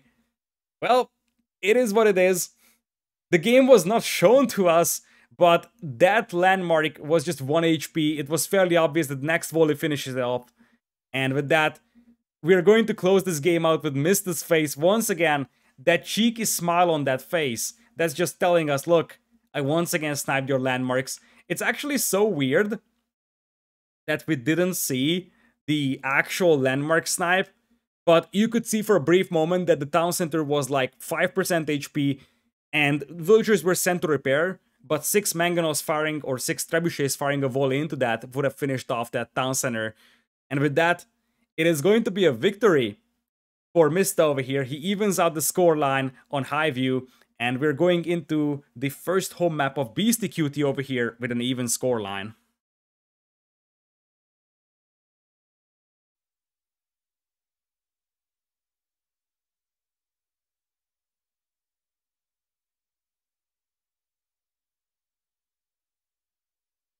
Ladies and gentlemen, welcome to TheMista versus Beastyqt. We are at an even scoreline right now, and we're going into game number 3 with TheMista controlling the French in the blue on the right side of the screen, and on the left side we'll have Beastyqt playing as the Mongols in red. The map seems to be Hillandale, which makes this a very interesting and intriguing civilization matchup, not something that you see every day. The French, sort of the old school civilization pick for this map, whereas the Mongols, a very intriguing choice, especially if you can find a very suitable town center spot like you have for Beasty. Looking at that town center spot, it's going to be right next to a forest and right next to a gold mine, which means that you don't have to make a Dark Age Gur. And given the fact that the Ovu is also rather close, this is an exceptional start over here for Beasty, and he's coming in with the barracks. We have seen Mongols being used in one of the previous sets before, which I won't spoil or even discuss in detail, just so that, you know, the sets are independently uploaded to YouTube. But one of the key things here for Mongols is that they can't wall themselves, which means that they are constantly in the need of military presence, unlike any other civilizations. Any other civ can just wall themselves on this map and basically say, okay, I'm going to sit behind my walls and I will just make sure that I build up my economy first before getting some army going.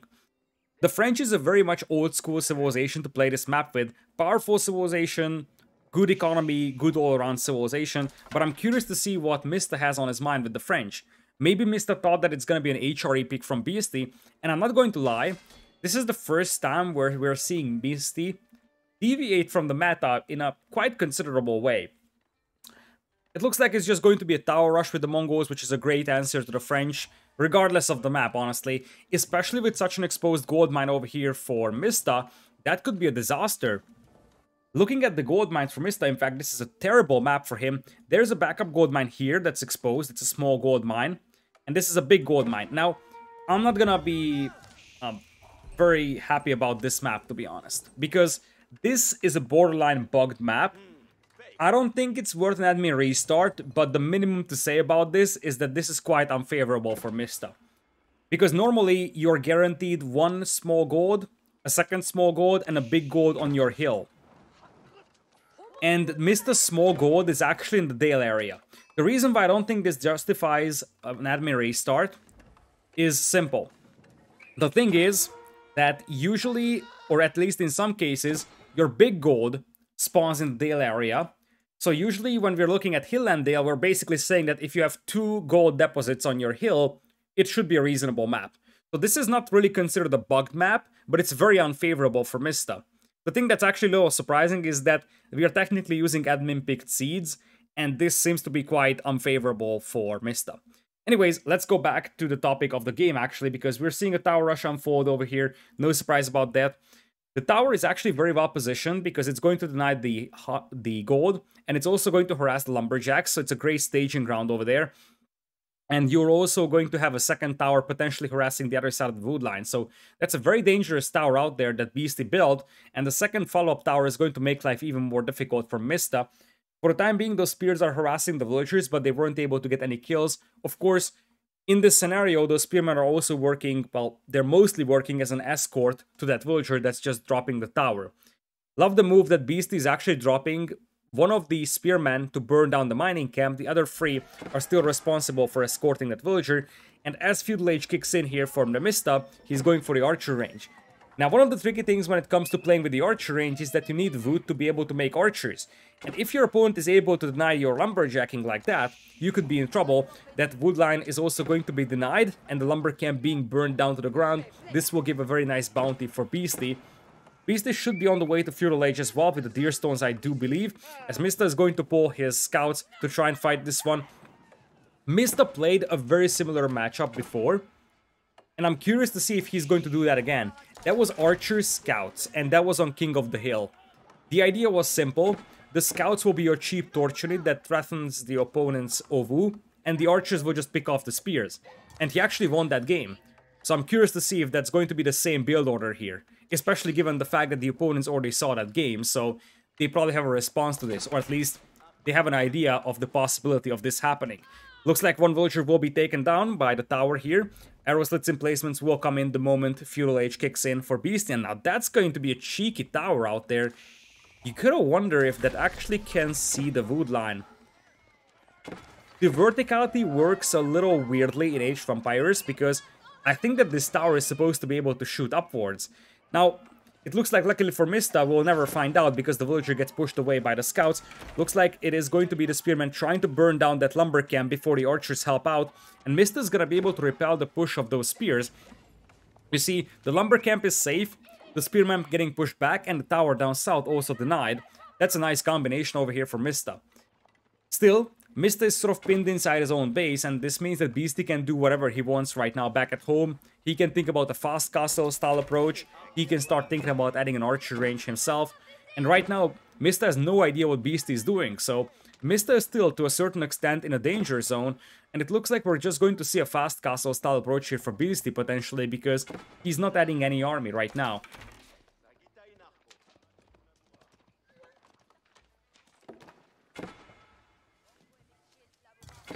Looks like all the resources are safe for the time being for Mista, despite the fact that he had to relocate his lumberjacks and the gold miners as well. He's going to be able to burn down that tower. Of course, the Khan is going to harass those scouts a tiny bit, but that's a minimal thing right now for Mista. He has gotten quite a lot of scouts out there, and they actually get some nice hits on that Khan with the scouts, so the Khan is now heavily damaged, getting forced back into that tower. Another tower is attempted here by Beastyqt. That should once again be denied by Mista, and Mista is once again sending in a scout. So it's the same unit composition over here, scouts and archers, and the idea is that the scouts will be able to do a lot of torch damage to the buildings, and they're rather cheap, and your archers will just be able to pick off the opponent's spearmen. So it's a cheap and quite versatile, effective unit composition against what Beastyqt is bringing in right now. The difference compared to this game and the game that Mista played, I think it might have been yesterday or the day before, with the same civilization matchup and the same unit composition, is that in that scenario, he was applying a lot of pressure to the Mongol player, forcing fights, he was trying to burn down the Ovu, whereas in this case, he's not really doing that. So he's currently allowing Beastyqt to just get up to Castle Age completely untouched. Down south, wolves are coming up for Mista. He's going to be harassed by a wolf, but the wolves should finish before that Khan arrives. No problem over there, so that should be a wall complete for Mista. But of course his opponent has a foothold inside his base, and that's going to be annoying to deal with.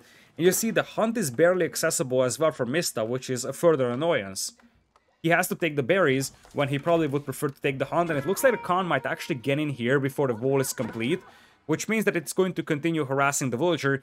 And given the fact that the wolf already damaged the villager, the Khan could be able to pick it off, and that would be a nice villager pick over there for the Khan. Indeed, the lady goes down. Thanks to the wolf, Beastyqt was able to pick off a quite easy villager kill because that was a heavily damaged villager.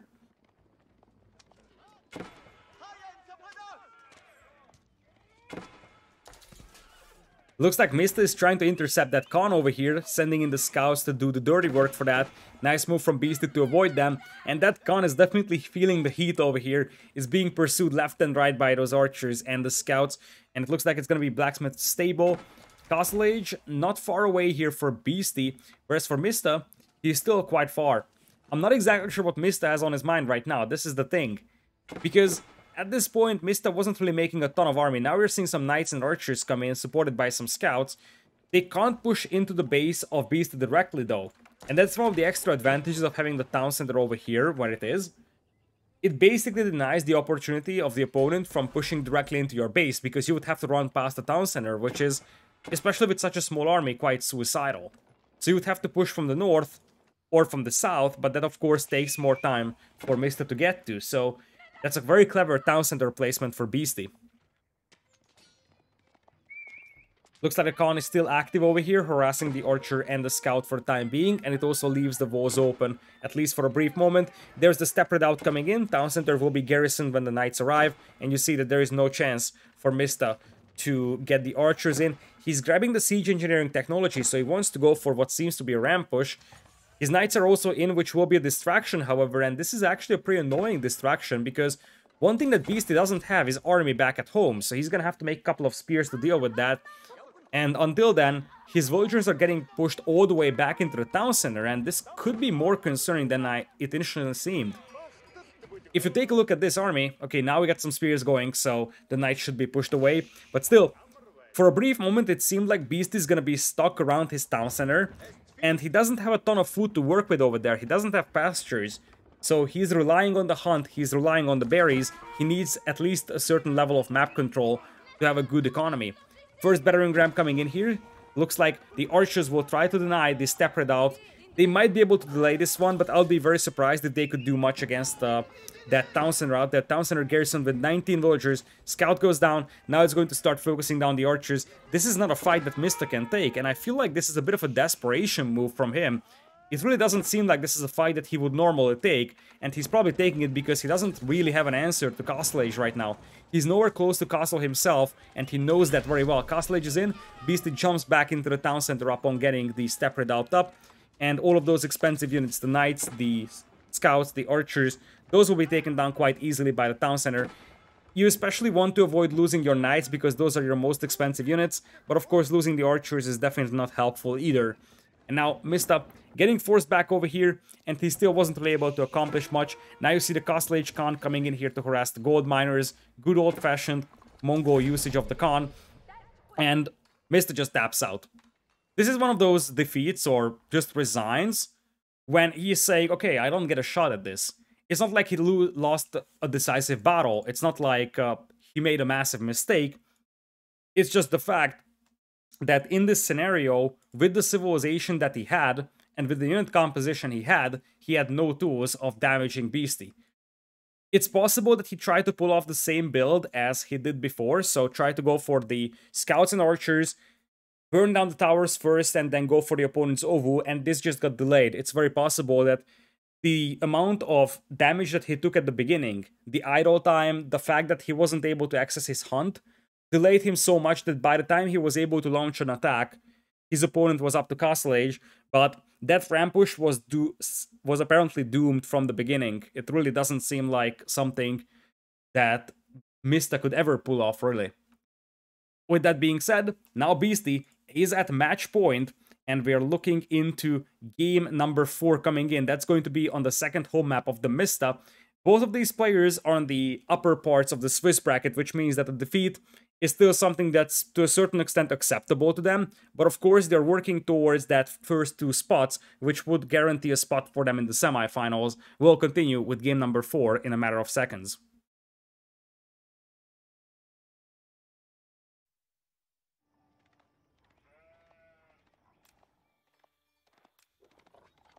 Welcome back to Beastyqt versus TheMista. We do have game number 4 coming in here. Match point for Beastyqt, who is handling the Holy Roman Empire in red.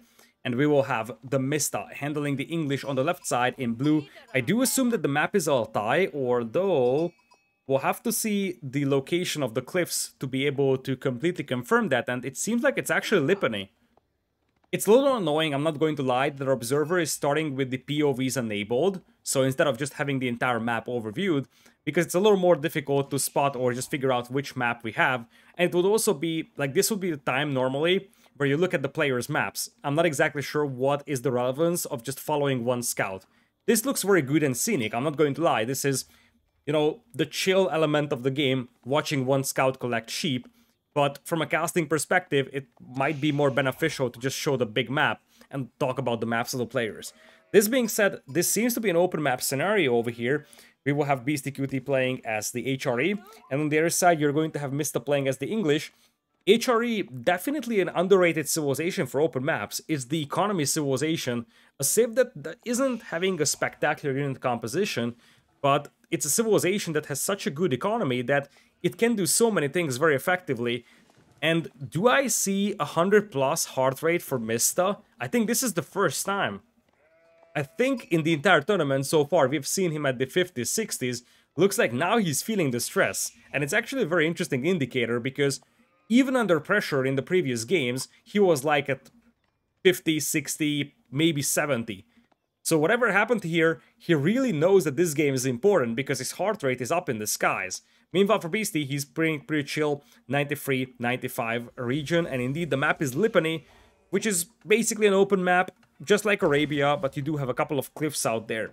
Now, in this particular generation, those cliffs are all on the right side, and this actually helps for Mista quite a bit, because if you look at his base, it's much easier for him to defend the right side over here than, let's say, it is for Beastie. So, while in the previous game I do feel like Mista was playing from a somewhat disadvantageous map position, I think in this one he actually has the map advantage because his base is a lot more well defendable. And if you look at his hunts, both of those are in this corner, plus the gold mine, the stone mine, even the neutral market, and it's very easy to defend and wall off.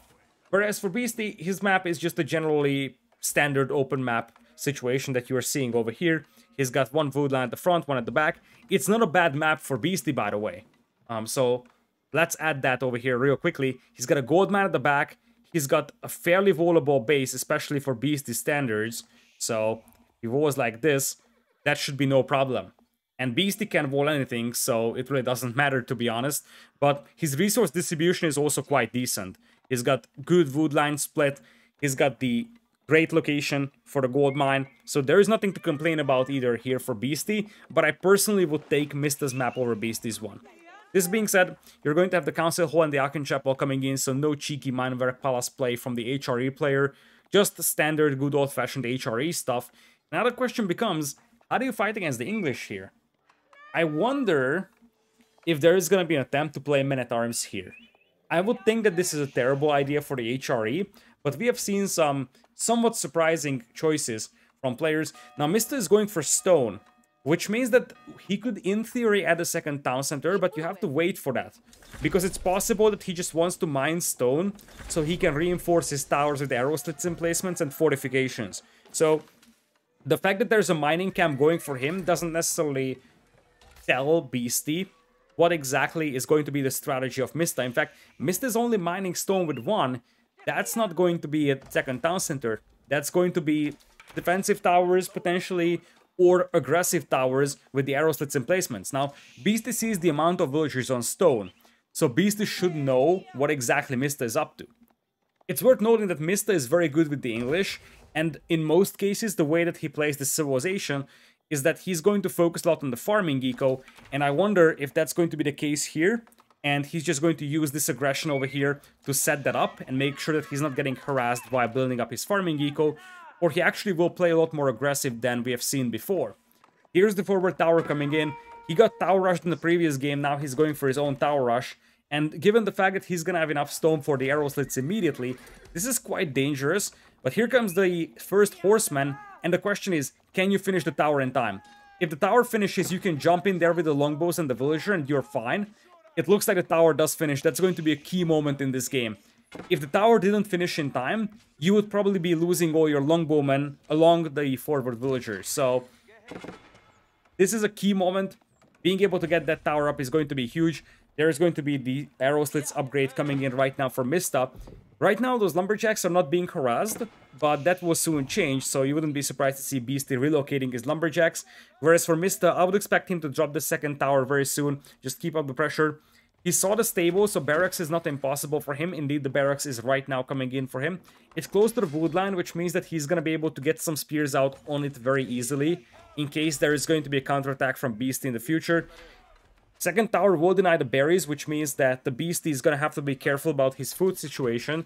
For now, he's got the sheep to work with, so nothing to be worried about. But that's something that he'll have to keep monitoring. Now, he's going for double ranges and a stable. And one of the things that the HRE can do is go heavy on the archer plus horseman department, because they do have a powerful economy, as you do have that scout getting intercepted in the middle. That's going to be all the vision that Beastie had now gone. Goldmine and Stonebine abandoned by Mista over here upon seeing the horseman launch a counterattack. And as we discussed, because the HRE has such a powerful economy, they can easily afford the horseman plus archer play over here, even with double archer ranges. Right now, numbers are looking slightly better here for Mista. He's got 9 army, 10 army now versus 9 of the opponent.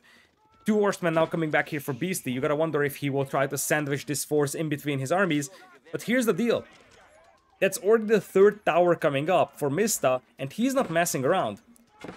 Here comes the cavalry charge from Beastie. He's trying to snipe down the villager that's building the towers over here. Units garrisoning into the towers, as the horsemen will take most of that tower fire. Archers were also in the party, and the question is whether or not the 4 villagers survived. Because I'm not sure if it did. It's possible it got picked off, and that would be a disaster for Mista. Mista's realizing that the horsemen are sort of detached from the archers, which means that you can send in spearmen, and you can start killing those horsemen without being interfered with. Of course, the horsemen will now use their mobility to avoid the spears, but because the archers are set back so much, you can just use your spearmen to get some defense back at home, and if you attach a couple of spearmen to that group of longbows, you will be able to protect them from future counterattacks like this. Looks like the English villagers are also being used to great effect over here, getting some archers, or well, getting some bows out, and getting a couple of arrows fired in the direction of those horsemen.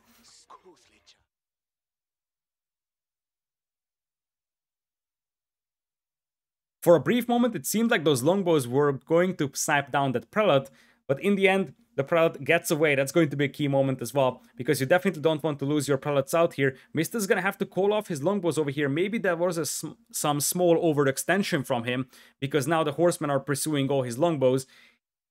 Not exactly sure if this is the right time to switch to Mista's POV, I'm not gonna lie, because it would be great to see what happened to that prelate. Looks like the prelate is still alive at like 40% HP or so.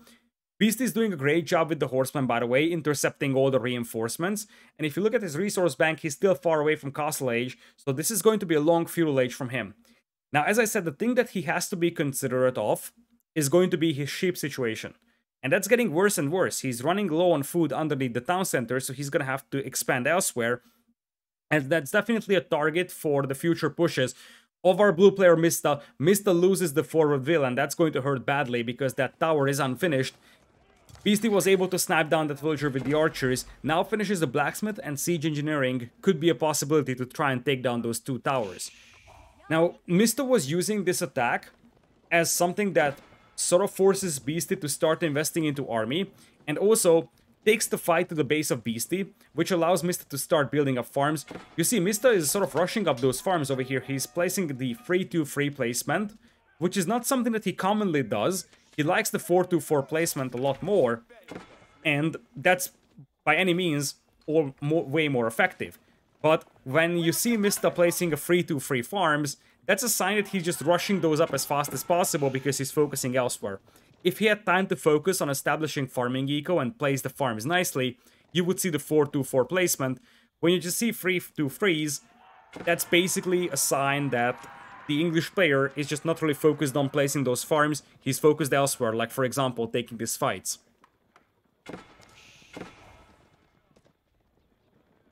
The mobility component of Beastie's army is paying off really well over here. You see those horsemen are really effective when it comes to picking up reinforcements.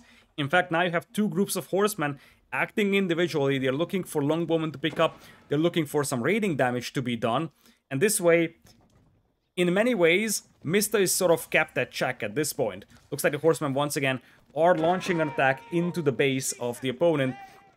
And this could be a great way for Beastie to once again force Mista to pull off his forces. And behind this one, Beastie is piling up resources for Castle Age. The question is if he goes for siege engineering before that or after that. I would think that now that he's piling up so many resources, he would go to Castle Age first, because he wants to start picking up those relics. His opponent doesn't have a lot of mobility, so you could get away with the prelates sneaking out of the base and then getting the relics back in. Looks like the longbows are still attempting to probe those lumberjacks down south, but they won't be able to get that much damage done. They're still sort of stalking that wood line for that one prelate that is heavily damaged, but they weren't able to pick it off so far. Looking at Mista, however, the English farming eco is paying off, and you see his castlage time is going to be comparable to the HRE. And in many ways, I like the thing that Mista is doing here. Because if you just look at those two civilizations, you should understand that the HRE will likely beat the English to castlage. So the English have to force the HRE to invest a lot into today's army, and this way sort of even out those castlage timings, and that's exactly what you're seeing over here. By adding up this pressure here for Mista, he forced his opponent to invest a lot into that feudal age army, and that's going to delay his opponent Beasty from getting to castlage. It looks like we're going to have double stables coming in here for Mista. He wants to go for Lancers, whereas on the other side, it looks like it's going to be Barracks. So it's a man-at-arms play for Beasty, and this is a good combination here for Mista. Because against the English, you pretty much blindly go for the man-at-arms play, because you want to have something that counters the longbows. Looks like the prelate is going to get away on the right side here. Was going for a relic. It's a low HP prelate. Might actually be lower than 5. Yoink. There goes the spearman. Prelate goes down, so that relic gets denied for the time being. First relic being picked up right now by Beasty. Beasty is still pretty much relying on berries exclusively for his food eco. So he's yet to transition to farming, and that's going to be a big investment for him to make. Horsemen for now getting all the way back home. Looks like one of them will be taken down. But of course, Beasty is going to focus on men-at-arms because he's saying, okay, you're playing English, your main unit is going to be longbows, I will try to counter that with men-at-arms. The thing here, however, is that one thing that the men-at-arms won't have is mobility. So if Mista is just going to play knights, he's going to have the mobility advantage with the English, which is quite uncharacteristic of the English. Usually you associate the English with a slow-moving army, but Mista is one of those players that isn't shying away from using the English cavalry.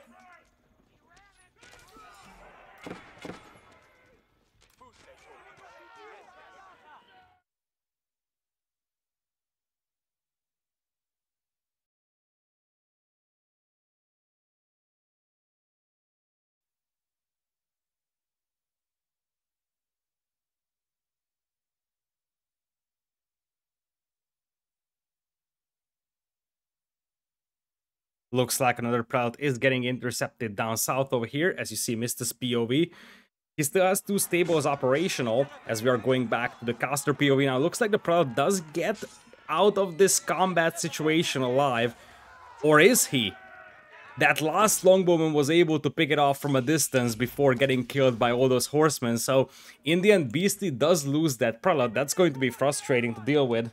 He's slowly picking up the relics, however. He's already at 2, so slowly but surely, he's grabbing the relics for himself. And once he gets to 3, of course, that Ragnitz Cathedral is going to boost his economy quite substantially. First knights appearing on the battlefield right now for Mista. And that's going to help a lot, pushing back those archers from Beasty. Volo attempt coming in here. That was a preemptive Volo against the spearman. A little bit ambitious from Mista to try and take that monk down, but it looks like the gamble pays off.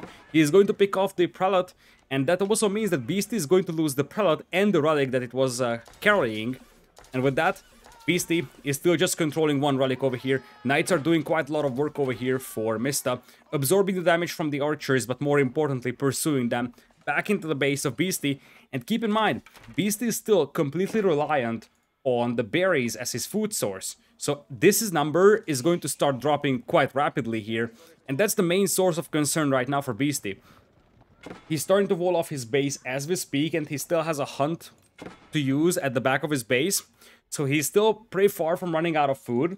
But soon this is going to be a scenario and a situation that he needs to address. Right now, Beasty's got double the army, although the army quality is sort of on the side of Mista. He's got quite a lot of knights to work with. It looks like Beasty's pushing his forces all the way up there. He's going to try and get those berries for himself. He's not using the hunt in the corner. Looking at Mista, I think he's got a couple of knights launching on counterattack as we speak. It's worth noting that, of course, Mista playing with 2 town centers now that he's got the King's Palace means that he's slowly pulling ahead in villagers.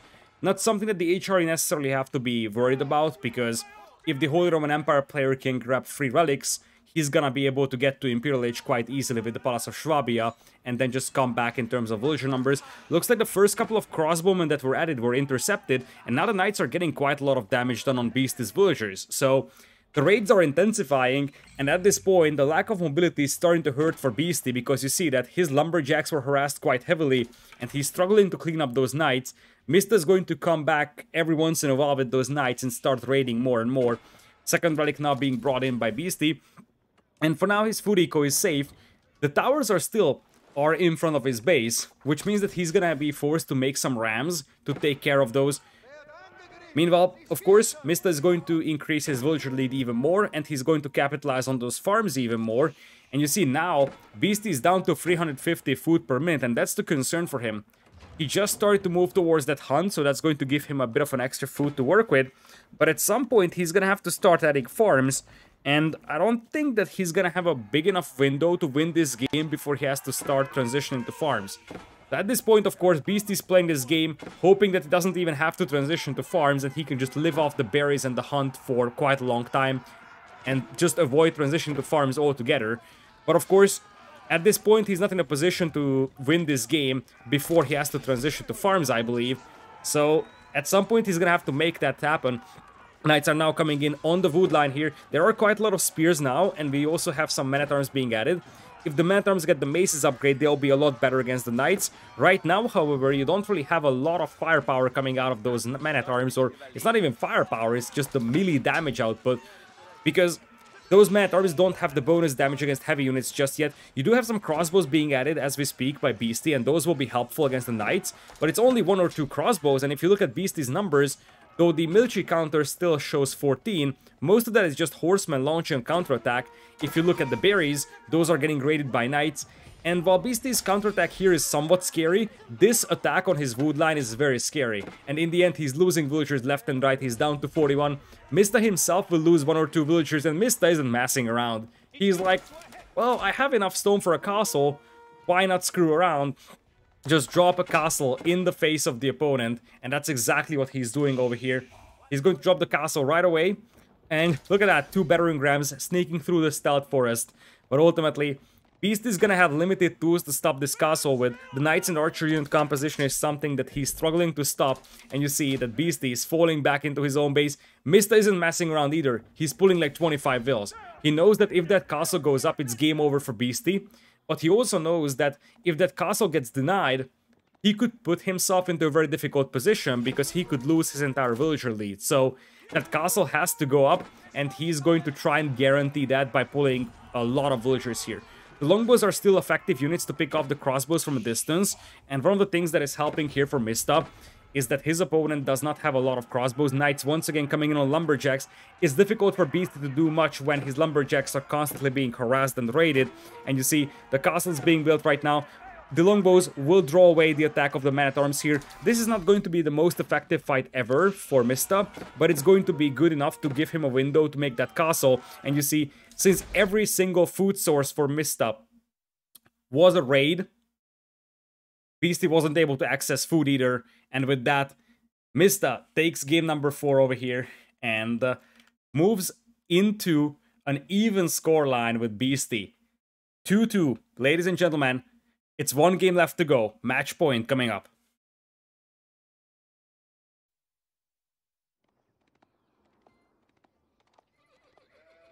Ladies and gentlemen, welcome to game number 5, decider game between TheMista and Beastyqt. We're going to have Chinese in the hands of Beasty playing in the red color, and we will have on the left side Mista playing as the Abbasids in blue.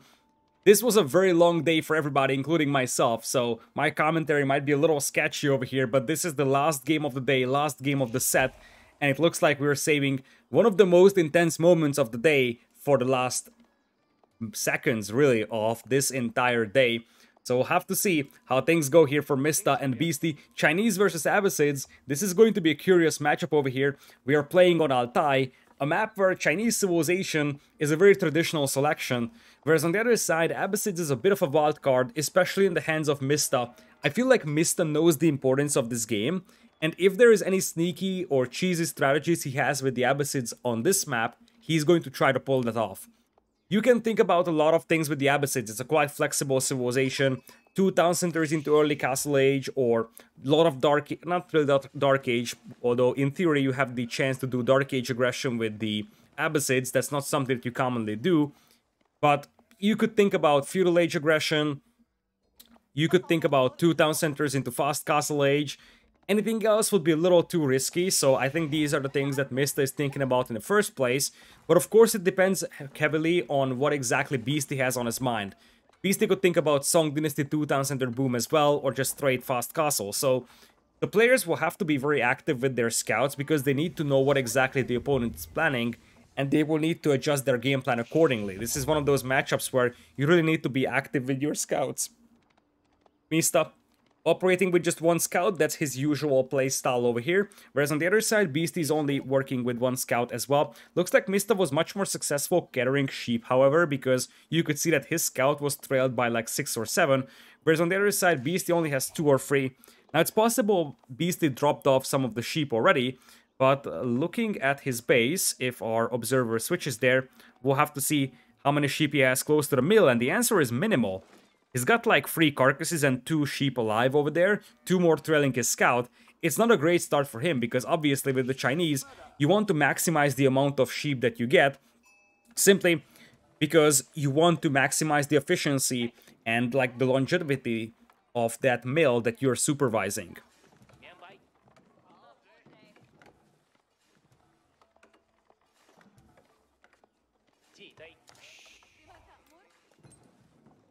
Looks like Mista is mining stone over here. We'll have to see how many villagers he's committing to it.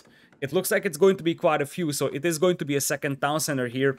The question is whether or not he's going to add any kind of army here, because it's a little risky against the Chinese not to add any army. Because the Chinese are a very flexible civilization, and with the ability to supervise production buildings, the Chinese player could easily pop out a large amount of units here early on and easily overrun you with it. If this was against, let's say, the HRE, I don't think Mista would have to be that much worried in terms of getting overrun by feudal age units. But against the Chinese, you have to respect the fact that they can supervise their production buildings, and in many ways inflict just as much damage in feudal age as, let's say, a Delhi player could, who is using the improved, or more like the boosted production provided by the scholars using the efficient production technology.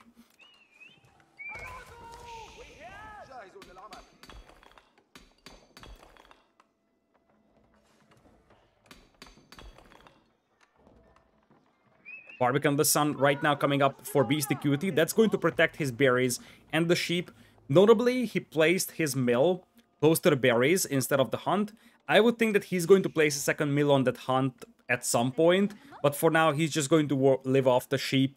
He's not really going to touch the berries until it's really needed. And it looks like Mista is very heavy on the stone department. He's already got the wood, so the only reason why he's sending more to stone is because his eco is a little unbalanced over here. I don't think he's going to mine more than 300 stone, so the reason for having 7-8 villagers on the stone is not because he wants to go for 3 town centers, or at least I would be very surprised if he did. It's because he was a little too late adding villagers to stone, and now it looks like Beasty is going to play second town center as well. And I love the way that he's supervising the stone mine. You get the feel that he probably scouted the opponent's base, saw that Mista is going for 2 TCs, and he's like, okay, I need to play 2 town centers as well. And whenever you see your opponent going 2 TCs and you decide that you will do that as well, you are quite a bit behind already. But not with the Chinese. Because the Chinese can supervise their drop-off sites, Beasty can catch up in stone count so fast, and of course he can build buildings faster. So you see, Beasty's already at 218 stone and 500 wood. By the time Mista finishes that town center, Beasty's gonna be able to drop his as well. Indeed, 279 stone right now for Beasty, and he's dropping some walls on the right side. That palisade will secure the relic, plus the corner, of course, with the berries and the hunt. On the left side, he's just going to secure his left flank by walling off the cliff to the edge of the map. There is still going to be some openings, but at least he's limiting the movement of Mista for the foreseeable future. Second town center coming in for Beasty as well, and there is basically going to be no villager advantage for Mista, gained by the fact that he has a second TC here. In fact, now the question becomes when Beasty is going to go for Song Dynasty. Now, looking at the resources he has right now, I would think that the answer is right now, so Song Dynasty should be on the way. And you gotta ask yourself the question, as the scout of Mista is going to find this villager over here, You gotta ask yourself the question, what exactly the game plan is for the Abbasids here, because so far the game plan seems to be, okay, 2 town center boom. Well, congratulations, the Chinese are doing the exact same thing with Song Dynasty, which means that they are going to have way more villagers to work with in the next couple of minutes. The only concern for Beasty is that, as I said, he's running out of sheep quite fast, and of course he's gonna have to build a new mill close to the hunt over here if he wants to use that, readjust his Imperial Officer to supervise that. He still has the berries to work with, but since he didn't have a ton of sheep to work with, he's going to have to start depleting his berries and his hunt quite early. Not the end of the world. Oh, can he wall that scout in? Can he wall the scout in? Nope. Nope. Actually? Nope. That's a big no-no. I mean, he tried a masterpiece, and I value that, and he's still trying to do this one. Oh! Nope. Even more, nope. He tried something spectacular, but now he probably has just given up on this one. Part of the reason why he had to make such walls is because there was a carcass that was blocking the wall over there. So you see that on the screen there is a carcass that's blocking the wall. At first I thought he just wants to trap the scout, and it almost succeeded actually. He almost trapped the scout over there, but the key thing was that that carcass blocked the wall foundation, so he had to readjust his wall location. That carcass actually was helpful. It's actually a sheep carcass, so I wonder if that was actually killed by the villager itself. It's possible that Beastyqt tried to just pick off the sheep from the back of the opponent's scout and accidentally killed it in a spot where it's not blocking the wall. And I think our observer is showing us a possibility of an opening to the south. I don't think that it's open, but it's a little difficult to tell.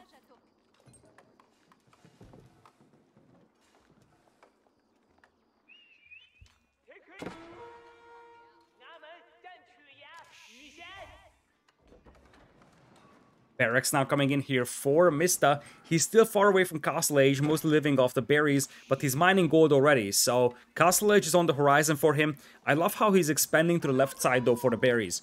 He knows very well that Beasty is also focusing on his eco, and there is basically no military presence from him, which means that he can afford to just move out towards the other berries and just take those before Beasty shows up with an army. Now Beasty's piling up resources for Castle Age over here, and you see that he's beating his opponent in every possible measurable way at this point. I wonder if we actually got to Song Dynasty. I don't think so. There is the Academy. Okay, we got Song Dynasty, ladies and gentlemen, so we should see Beasty's villager count pull ahead compared to Mista. Currently, that's 45 to 43, and you do have 3 Imperial officers, mostly supervising drop-off sites for the time being. Castle Age is not far away either. In fact, Mista already clicked up to Castle, so he's going to be a little faster to Castle Age than his opponent. Beasty will drop his own landmark very soon. Of course, Chinese builders will build very fast, so Beasty isn't going to fall behind that much in Castle Age timing. The difference will be like 30 seconds at maximum. Beasty once again going for his traditional playstyle of walls, which is something that fits this map so well. Obviously, it's going to help quite a lot for Beasty to protect the back of his base. He does have the Song Dynasty. Imperial Academy also is boosting the drop-off sites over here. It's boosting the mining camp, it's boosting the mill as well. It will boost the clock tower too, I do believe. So Imperial officers will benefit quite a lot from there. So far, he isn't using an officer to collect tax. He's just using that to supervise. Men-at-arms are coming in. And in this scenario, it's a little tricky for the Chinese. Because normally the Chinese want to beat you to Castle Age and then flood you with palace guards before you get to your own men-at-arms. Now that Mista is the aggressor, this is a completely different story here for Beasty, because he can't really take direct engagements with his palace guards against the men-at-arms. So he might be forced to add some crossbowmen over here. We'll have to see about that one. Let's see. So far, the only thing that Beasty is doing is grabbing the forestry upgrade. Another officer is being queued up by him, and I think that's a chop through, right?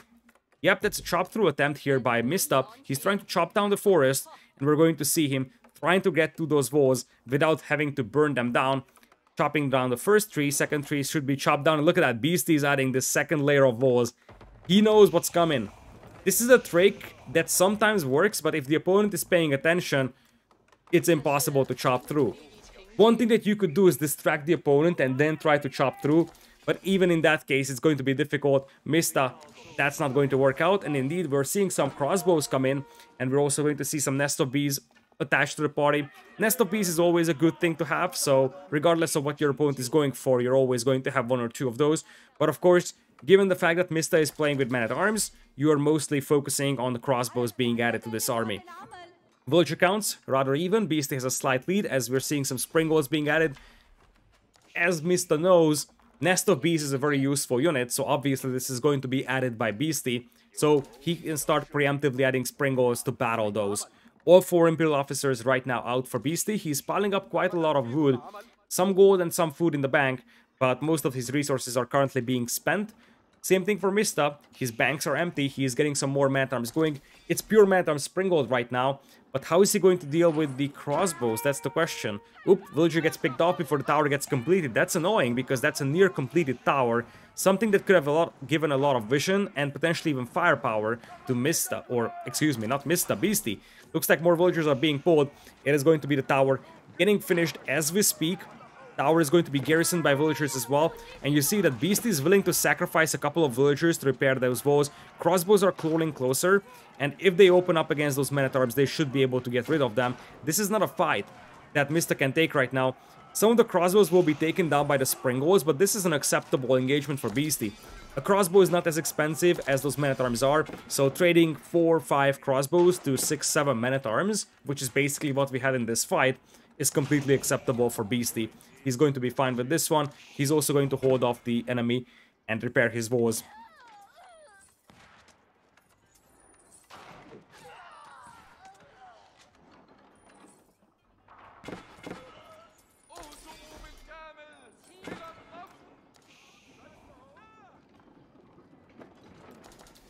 Beasty does have the wheelbarrow upgrade and lumberjacking upgrade as well, so his economy is now substantially better than the opponent's eco, but you should not underestimate one thing. Mista's got control over the majority of the map, which gives him a couple of things. First of all, it gives him berries, which is always great for the Abbasids.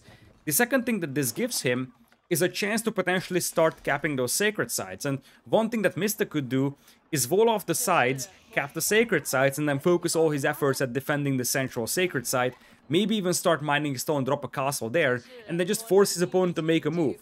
You don't want to drag this game out very long, simply because, if you think about this, the Chinese late game unit composition with the clock tower weapons, even after the nerf, is very powerful, and the Abbasids don't have anything spectacular going for them unit composition-wise late game, so you definitely want to force something here, either push into the opponent's base, which seems somewhat unrealistic right now for Mista, or alternatively, your best bet is going to be trying to capture the sacred sites and force your opponent to make a move.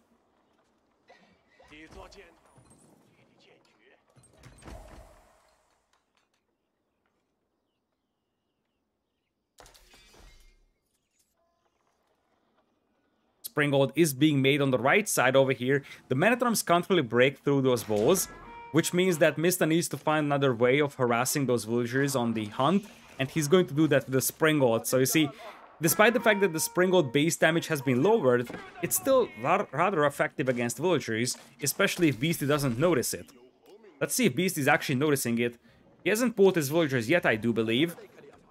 61 army right now for Mista, only 28 for his opponent, Beasty. So Beasty's army isn't looking spectacular by any means. Looks like he's going to pull back the villagers over here against the Springald. So for the time being, the hunt from Beasty is denied. On the southern part of the map, now you see Mista pushing up, and look at that wall that he's making out there. He is basically walling his opponent in.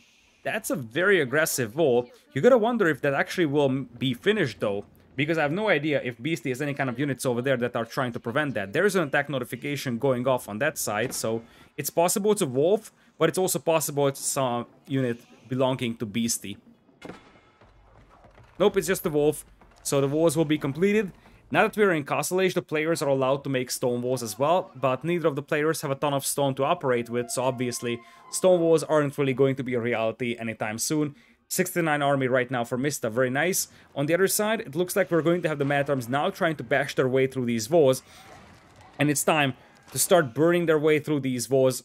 And this is an opening that Beastyqt could really have problems with, so he's going to just wall behind, use the narrow crossing at the right side of the map, trying to burn down or trying to build up those walls before the opponent burns down his.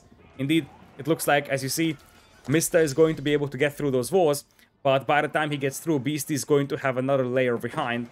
And that's the key thing here.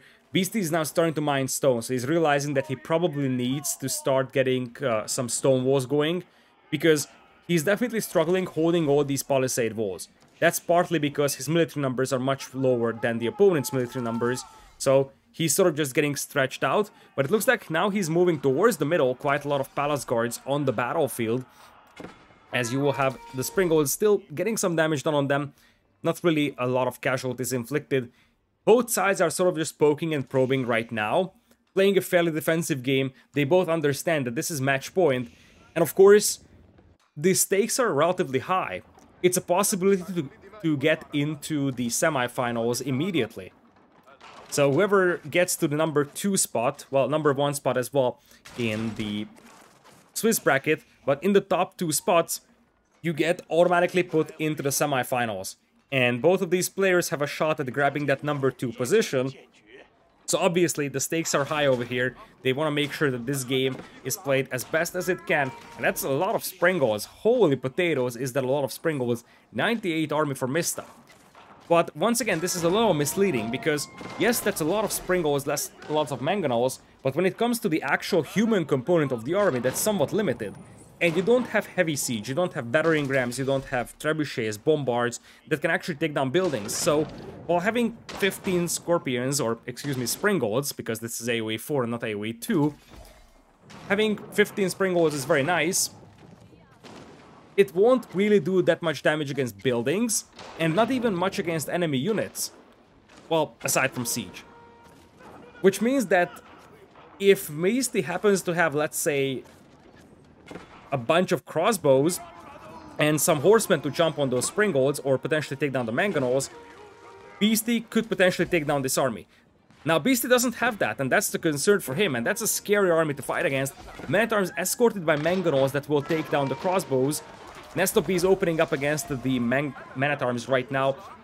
We got the Springolds rolling up. Springolds will trade arrows with each other, but the numbers are much greater over here for Mista. Those are clock tower siege weapons, however, for Beasty, and that's not something that should be underestimated. That the extra HP is helping tremendously, and maybe, just maybe, Mista looked at his numbers and said, look, I have more than you do. Maybe he even have forgotten about the fact that those are clock tower weapons that he's fighting against. His Men-at-Arms is being sent in right now to deal with all those Springolds, and it looks like he's still getting into the base of the opponent, but he lost most of his siege over here.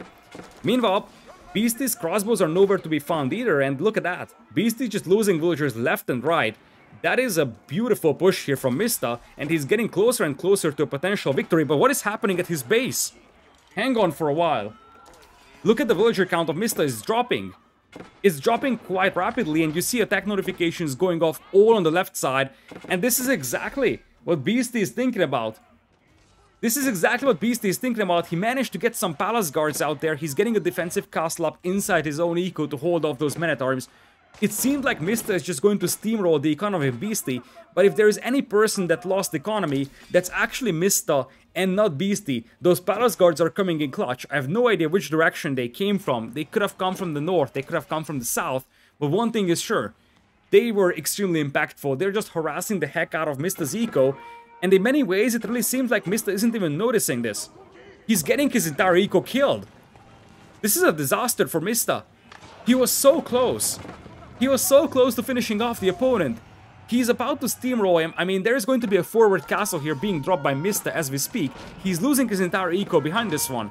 You gotta wonder if he's intentionally ignoring it and he's just focusing on every single landmark that he can destroy.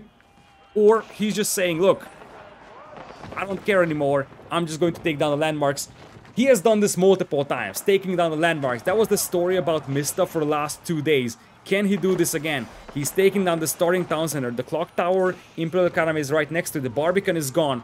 And what Beasty needs to do is make the Imperial Palace sort of get to Yuan Dynasty at a safe position. Because if he does that, there is no way that his opponent is going to win with a landmark snipe. Mista is down to 34 villagers. His entire eco has been wiped out. He may or may not have noticed this. We will never know. But one thing is important here.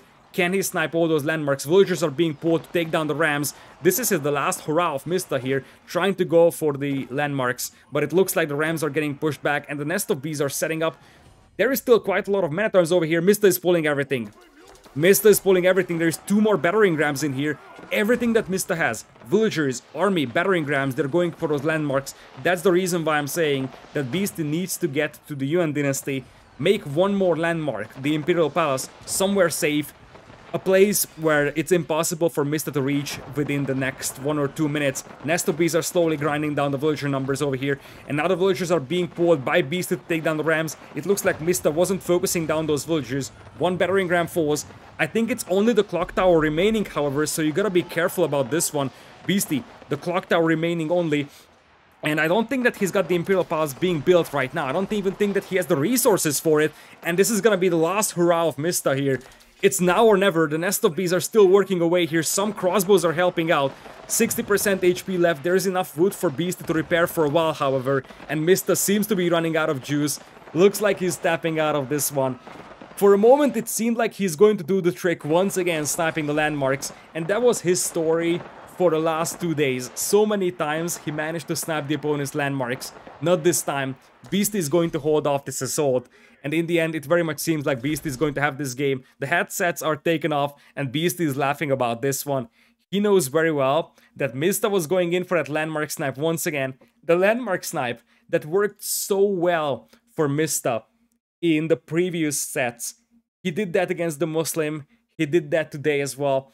And ultimately, he almost got the last landmark over here, but this time around, he just fell a little too short. Beastyqt was able to hold this off, but boy oh boy was Mista close.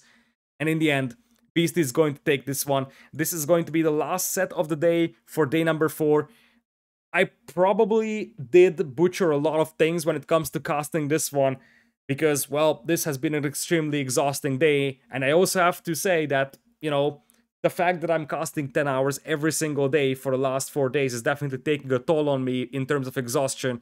But thank you so much for sticking with me.